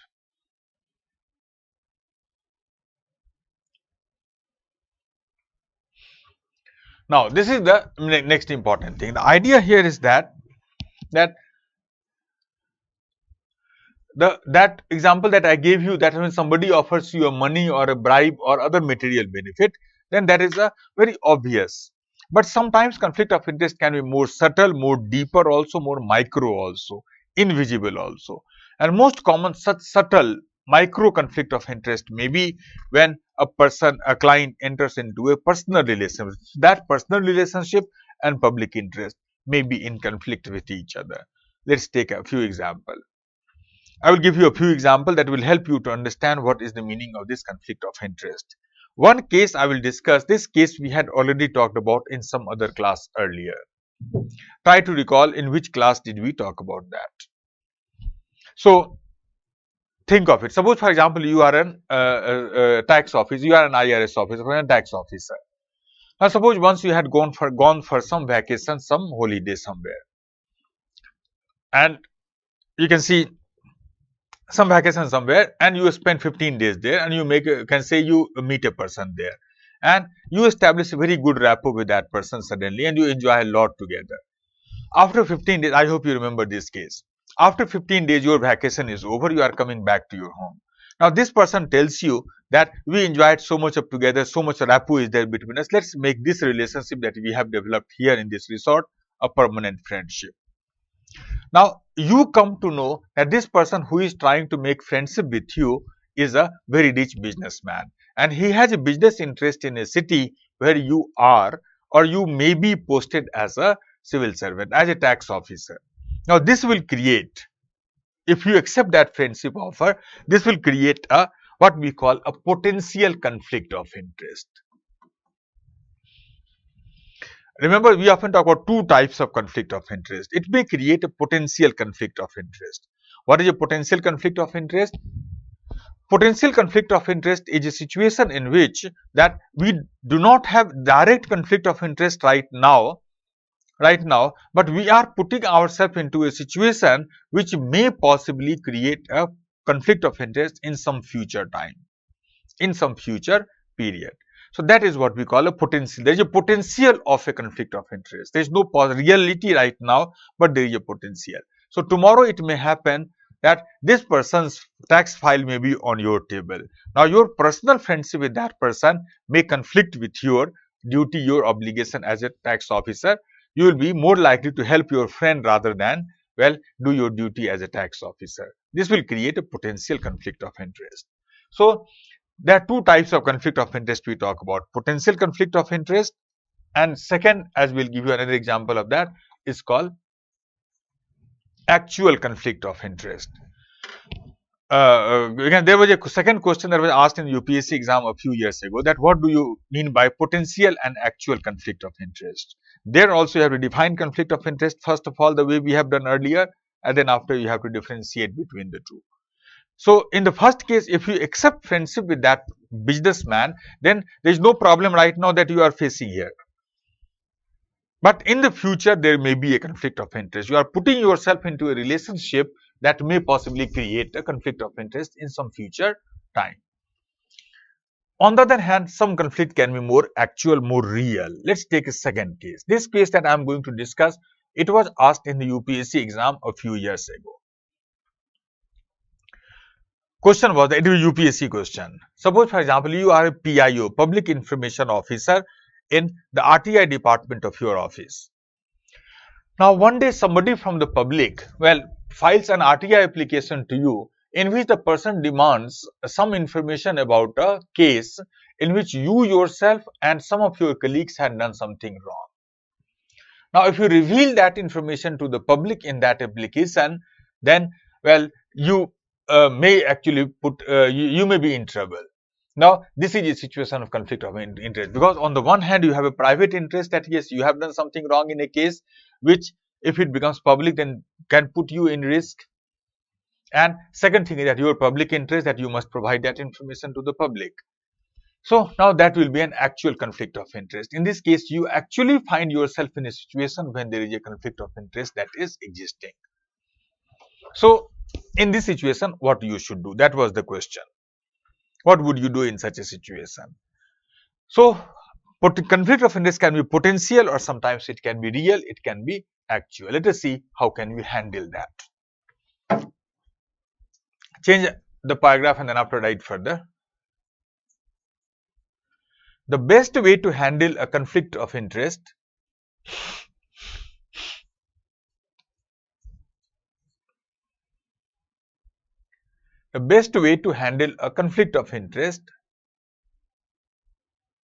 is to simply, well, common sense, is to simply avoid it. The best way to handle a conflict of interest is to simply avoid it.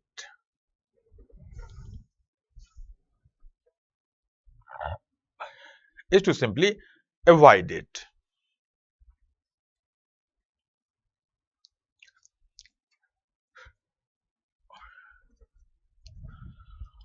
So, particularly when it is a potential conflict of interest, then it is something that we should avoid it.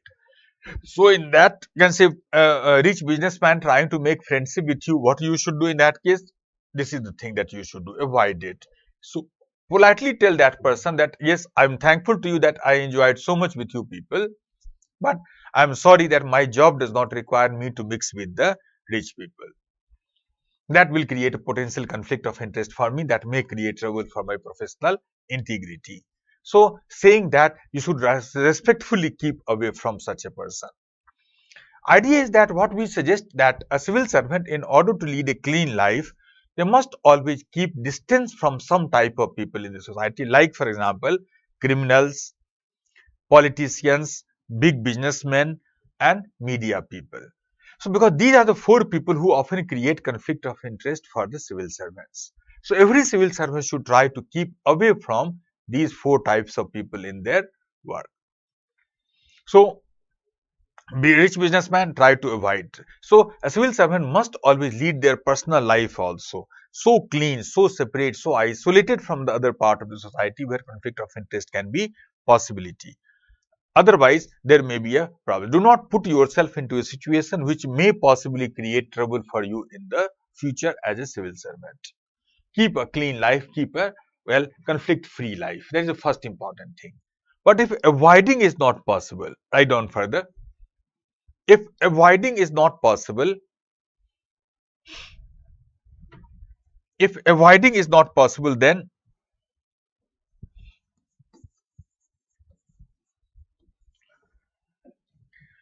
if avoiding is not possible, then he or she must resolve. If avoiding is not possible, then he must resolve the conflict. He must resolve the conflict as soon as possible.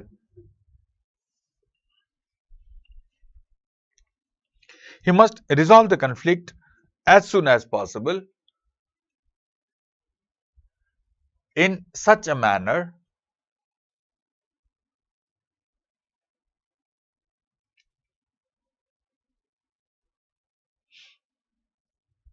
resolve the conflict in such a manner that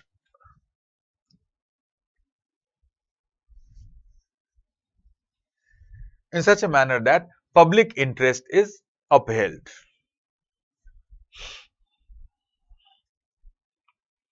In such a manner that the public interest is upheld.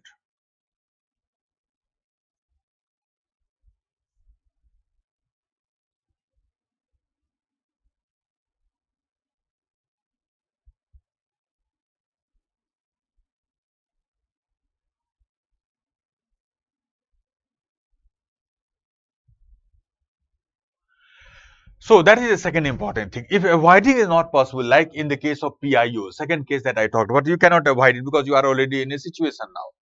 So in such a case, we must resolve it in such a manner that it should be public interest must be upheld. How can we resolve it? Write down further. The best way to resolve a conflict, the best way to resolve a conflict of interest is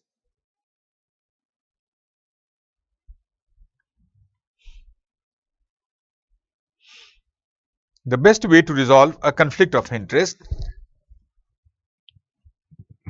is to recuse oneself from that case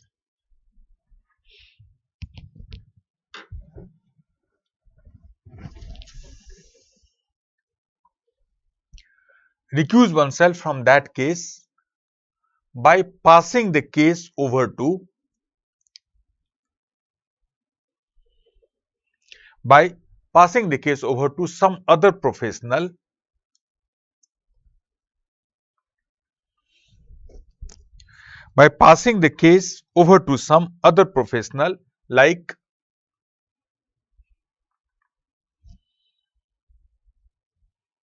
some other professional like a senior or a colleague.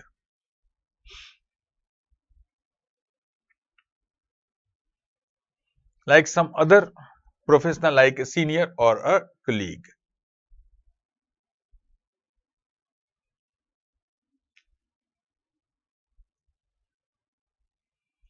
So that is the next important thing. That best way normally it is to resolve a conflict of interest to recuse oneself. That do not handle that case. Give this case over to some other professional like your senior, like your colleague, for example, saying that in this case I have a conflict of interest. So I refuse to handle that case. I dissociate myself from this particular case. Judges often do that in a court of law. You must have heard very often that suppose there is a judge and suppose one of the lawyer pleading in his court is one of his distant relative. Now, it will create a conflict of interest. That on the one hand, the lawyer is a relative, and on the other hand, judge must be impartial. The basic principle of justice system. Now, it will create a conflict. In such cases, you must have heard that many judges recuse themselves, pass the case over to some other bench, saying that in this case, I have a conflict of interest. Now, recently there was a case in Supreme Court. I hope you remember which case I am talking about, where a judge actually talked about a conflict of interest somehow.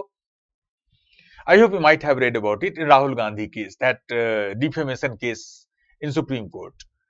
Now, in the judge here, Gawai, I think, the judge here accepted in the court that I have a Congress background. My father was a long-term Congress worker. My brother is still a Congress associated person. So, it may create a conflict of interest. So, if you, any of the party object to me being a judge in this case, you can ask me, I can recuse myself. But both the parties agreed, sir, there is no problem, we still trust you. Then after, he proceeded with the case. So, this is what he has to do. So, in this case, again, PIO wala case, this is what I would suggest, that in this case, well, in your final answer to that question, you must write that I will recuse myself from that particular case and pass this case over to my senior and ask him to do whatever is reported, saying that in this case, I have a conflict of interest. So, recusing is the best choice that a civil servant can possibly do in such a case. But there is one caveat. Change the paragraph and then after write further. But in any case,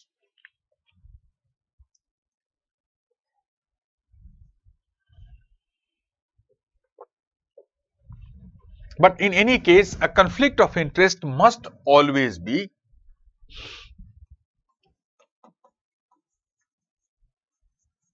disclosed. But in any case, a conflict of interest must always be disclosed.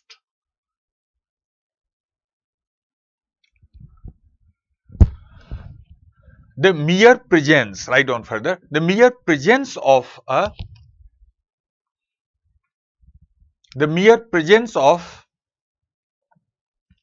conflict of interest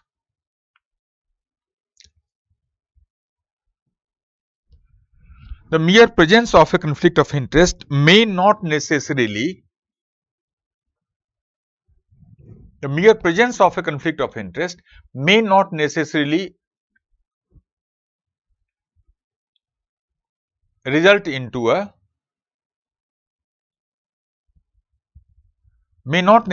result into a compromised professional judgment.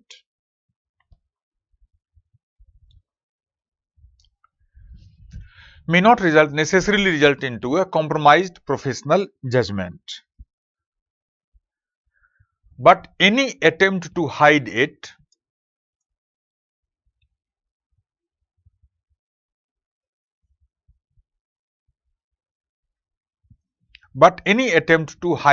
is necessarily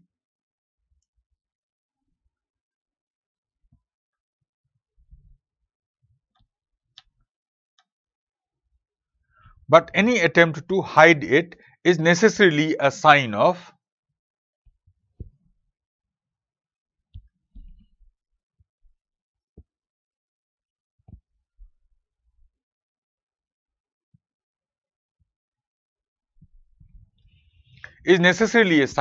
unethical intent.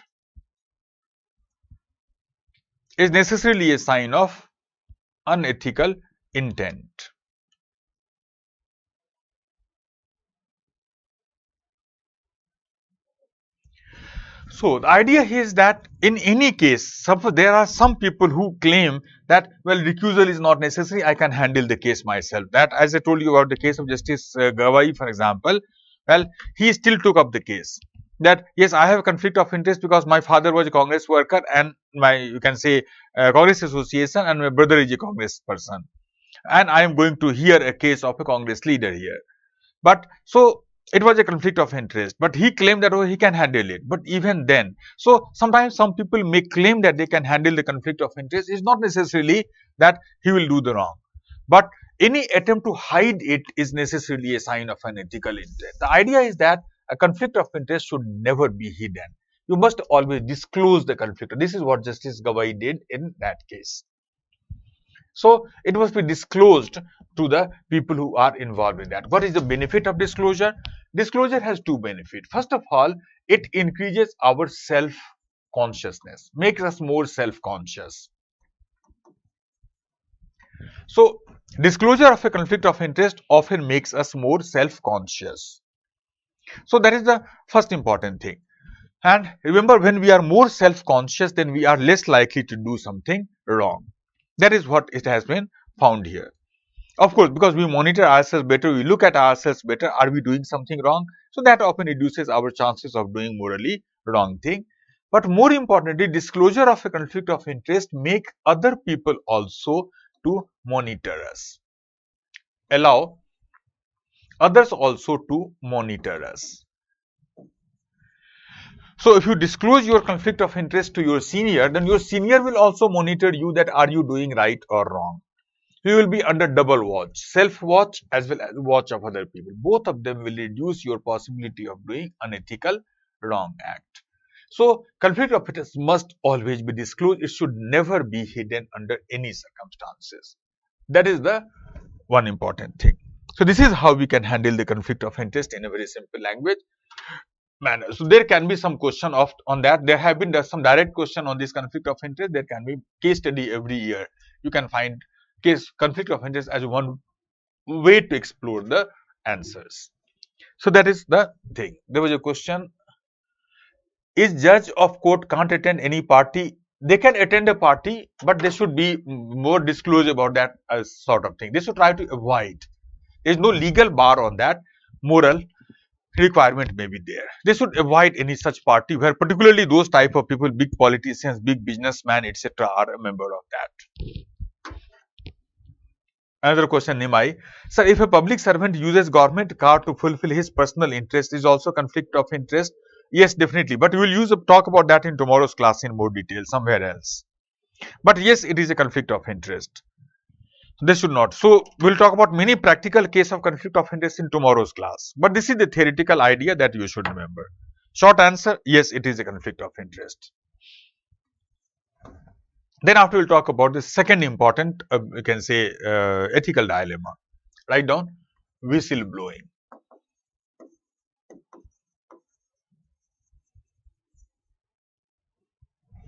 Whistleblowing is another very important dilemma that we have to understand. Write down further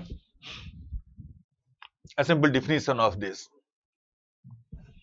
When the organization, write down further, when the organization or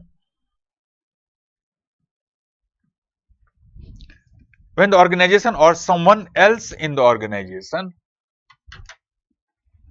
when the organization or someone else in the organization does something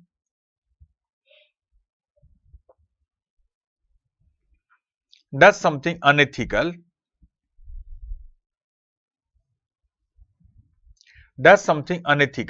and when these bad practices are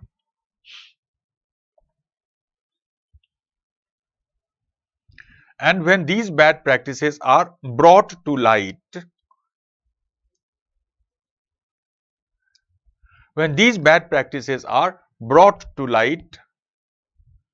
by someone from within the organization,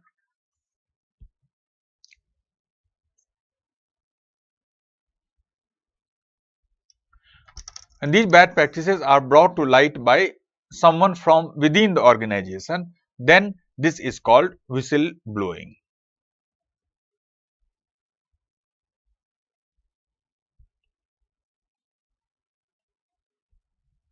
Then this is called whistleblowing.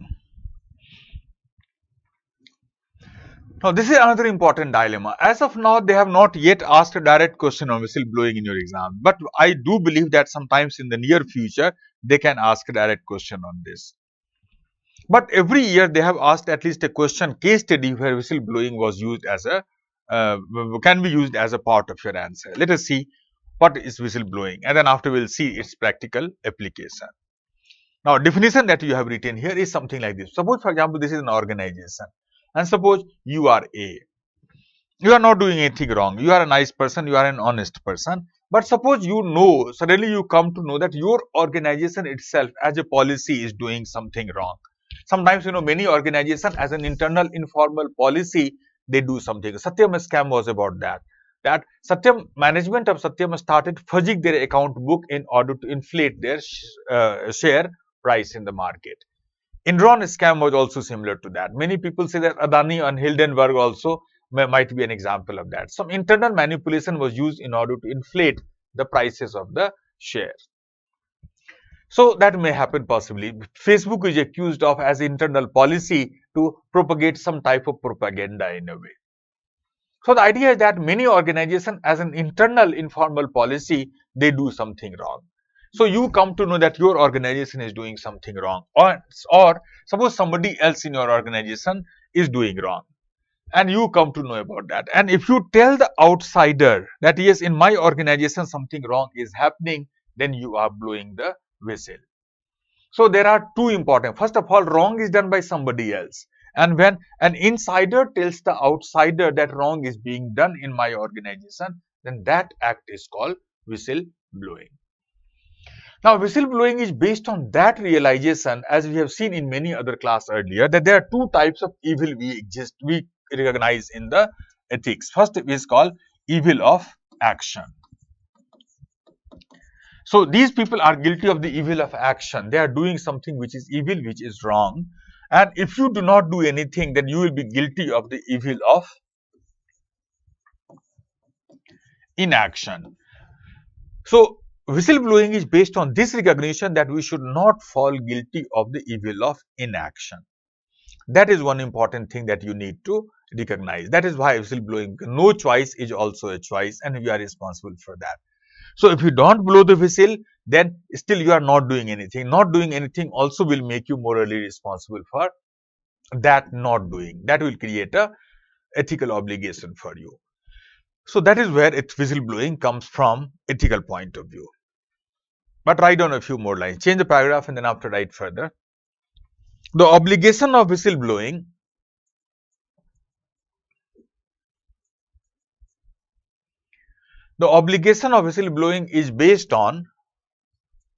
is based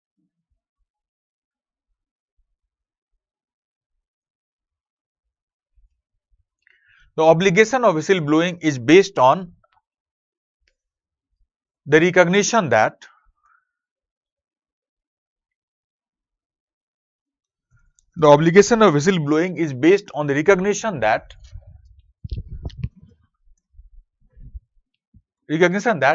our obligation towards the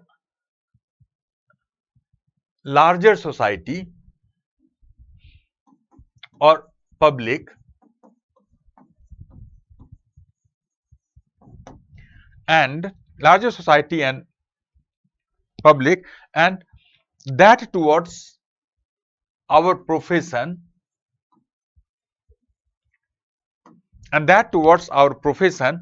is more important than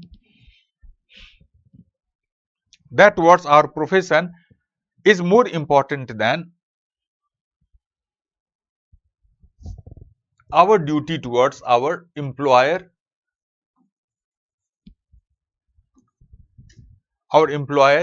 organization or colleagues.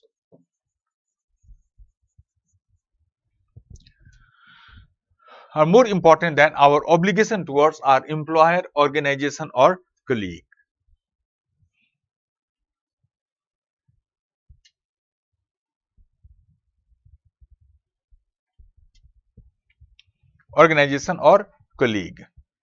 So that is the next important thing. The idea here is that whenever we are working in a professional organization, remember we have three obligations.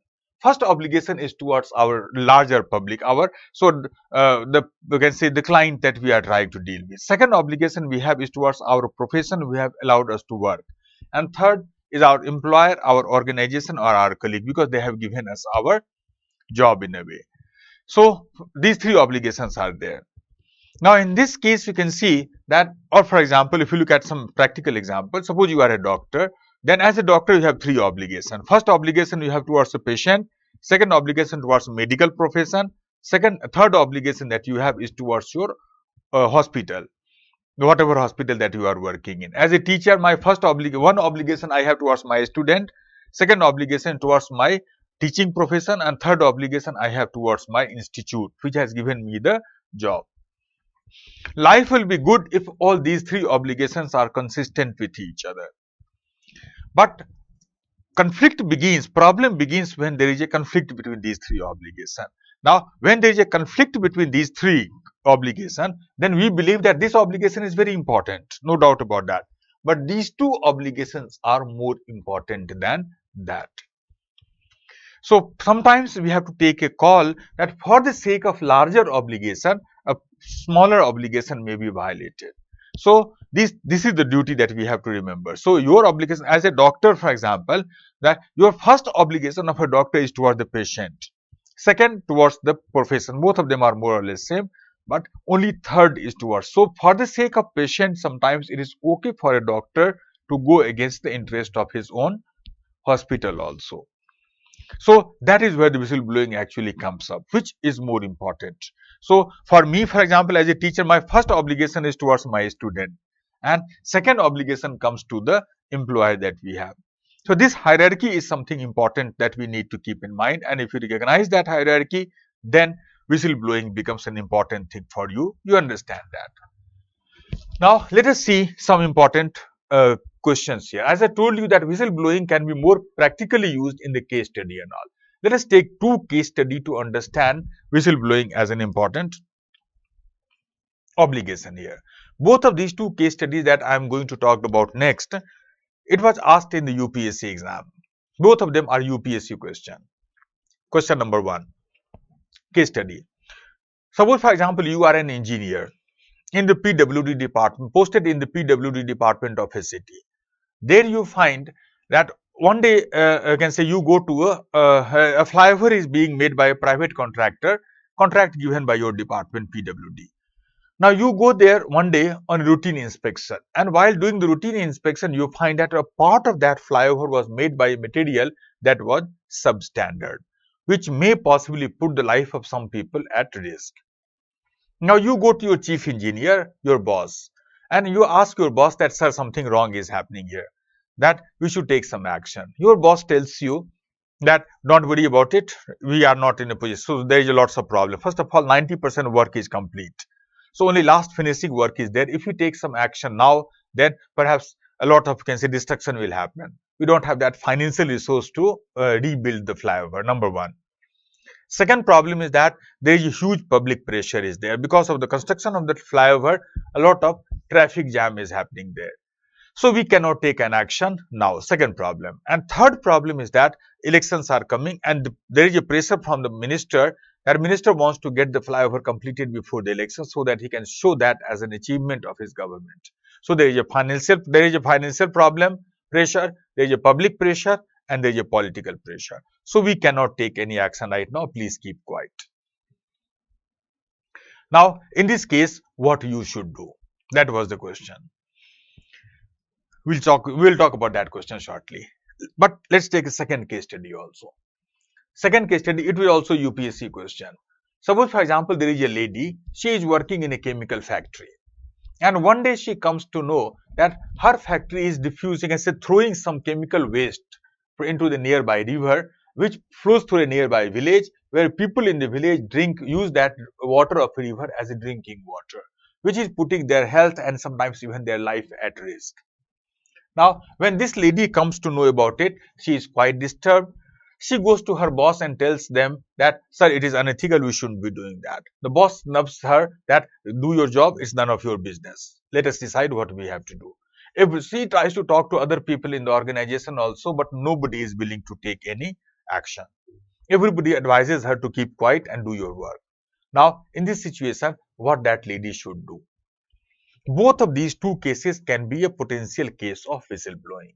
So any such question when unethical action is being done by your organization and you can say, and you have to take a stand in that case, whistleblowing is one important aspect of your answer. So that is how whistleblowing can be understood in the case studies. But whistleblowing is not always necessary. Whistleblowing can be done only when some conditions are met. Write down further, change the paragraph and then after write further. Whistleblowing becomes a necessary obligation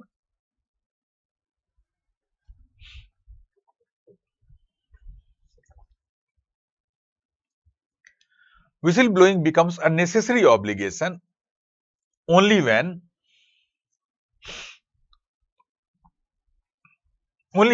the following three conditions are met. Only when the following three conditions are met.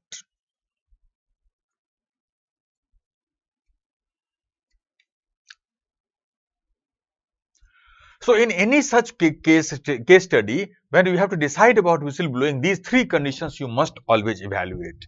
Only when these three conditions are met, we can decide to blow the whistle. We can choose to blow or not to blow the whistle.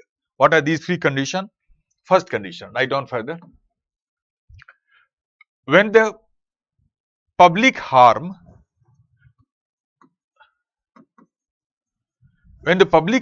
or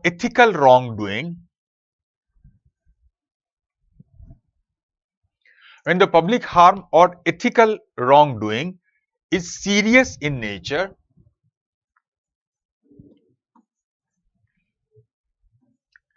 when the public harm or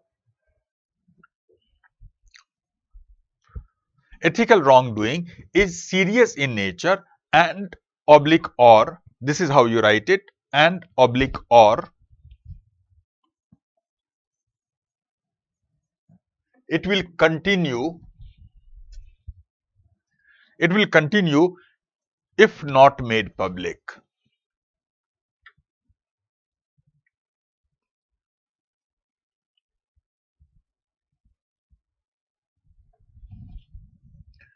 It will continue if not made public.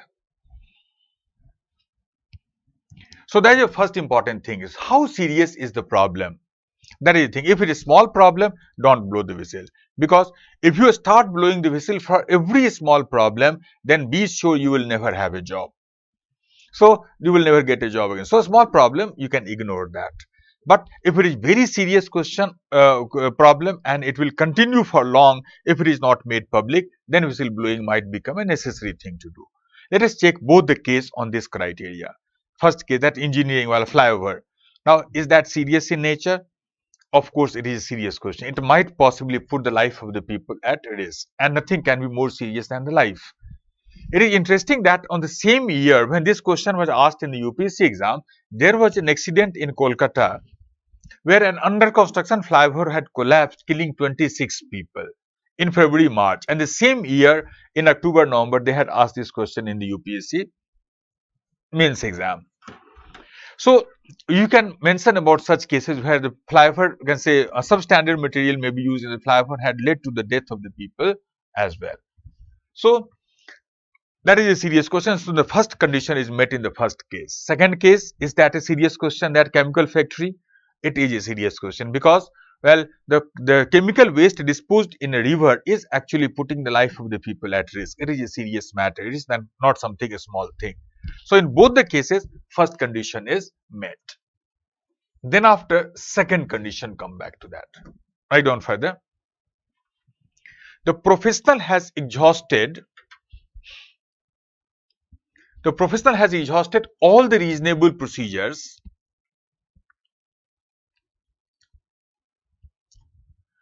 The professional has exhausted all the reasonable procedures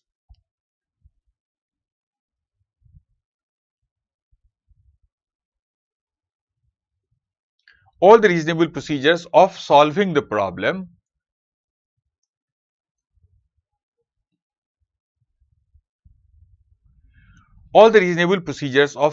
problem within the organization.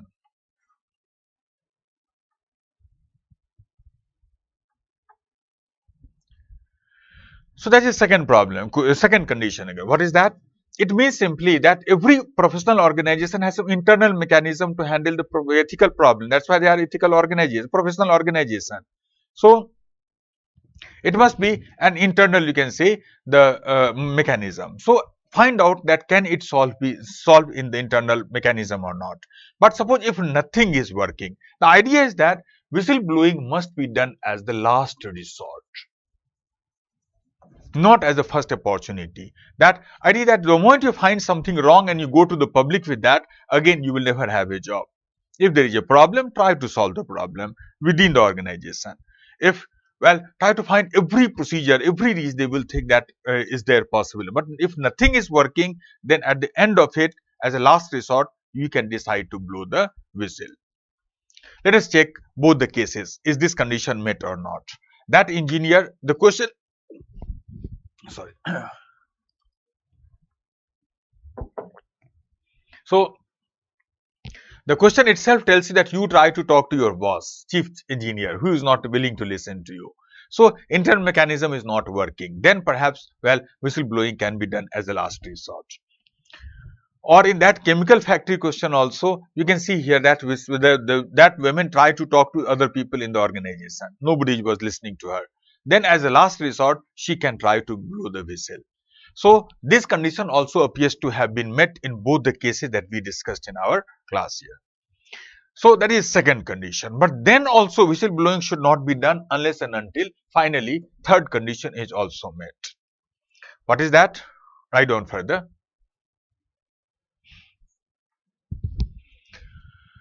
The professional has enough evidence. The professional has enough evidence to make a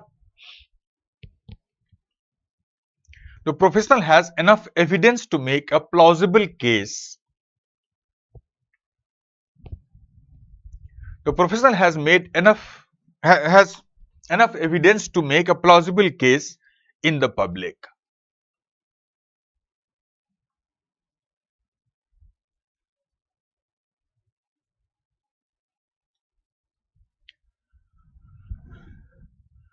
Now, before we talk about evidence, let's talk about one more simple thing about before whistleblowing.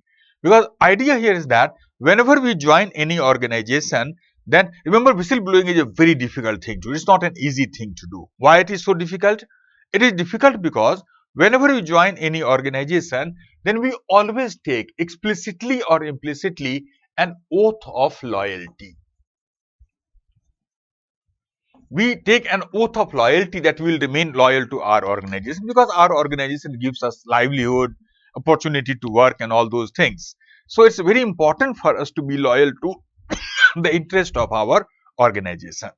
We always take an oath of loyalty, but in whistleblowing, we are breaking that oath. Because of that, whistleblowers are often accused by the people as being disloyal.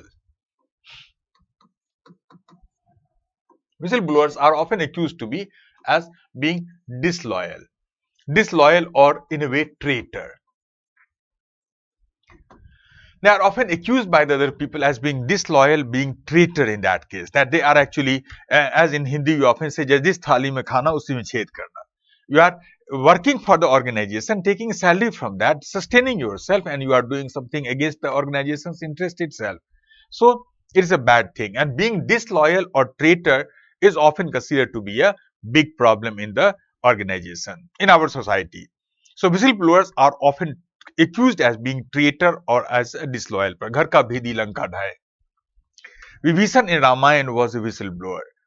Remember, he also tried to fulfill all these conditions. That question was serious there. He tried to convince his brother Ravan that yes, please don't do that. And at the end of it, when nothing worked, then he decided to blow the whistle. So, but Vibhishan is never considered, though Vibhishan did take the side of the right person, but even then, he is never considered as an ideal person. Nobody considers him as the best person. Again, we often, you can say, deridingly we look at him that he is a traitor in a way. He went against his own brother, Ghar ka bhedi, something like this one. So, he did help the right person, maybe if you believe in that mythology in a way, to undo the wrong, but still he is not considered to be. So, whistleblowers are often considered to be disloyal people, traitor. Because of that, they face lots of problems. What are the problems? First problem may be financial problem. That whistleblowers, if you blow the whistle, then you can be possibly can say fired from your job on some pretext or the other, and you may find it very difficult to get a second job. So you will be under financial pressure, financial trouble if you blow the whistle, number one. Second problem will be the psychological problem. That whistleblower, if you decide to blow the whistle, then you will be isolated in your own organization. You will be completely alienated. Nobody will like to talk to you. You will feel yourself lonely, isolated, alienated in your own professional circle. But more importantly, whistleblowers often face some physical threat also, because by blowing the whistle, they are going against the powerful people in the organization, their own organization. So because of that, they are often, well, given threat, again threat to their own life, also their own family also. So whistleblowers often face lots of problem, financial, psychological, or threat of physical violence also. This is where you can see that the evidence comes up. So after you blow the whistle, you must be willing to, you must have enough evidence to make a case in the public. Otherwise, your career will be ruined after that.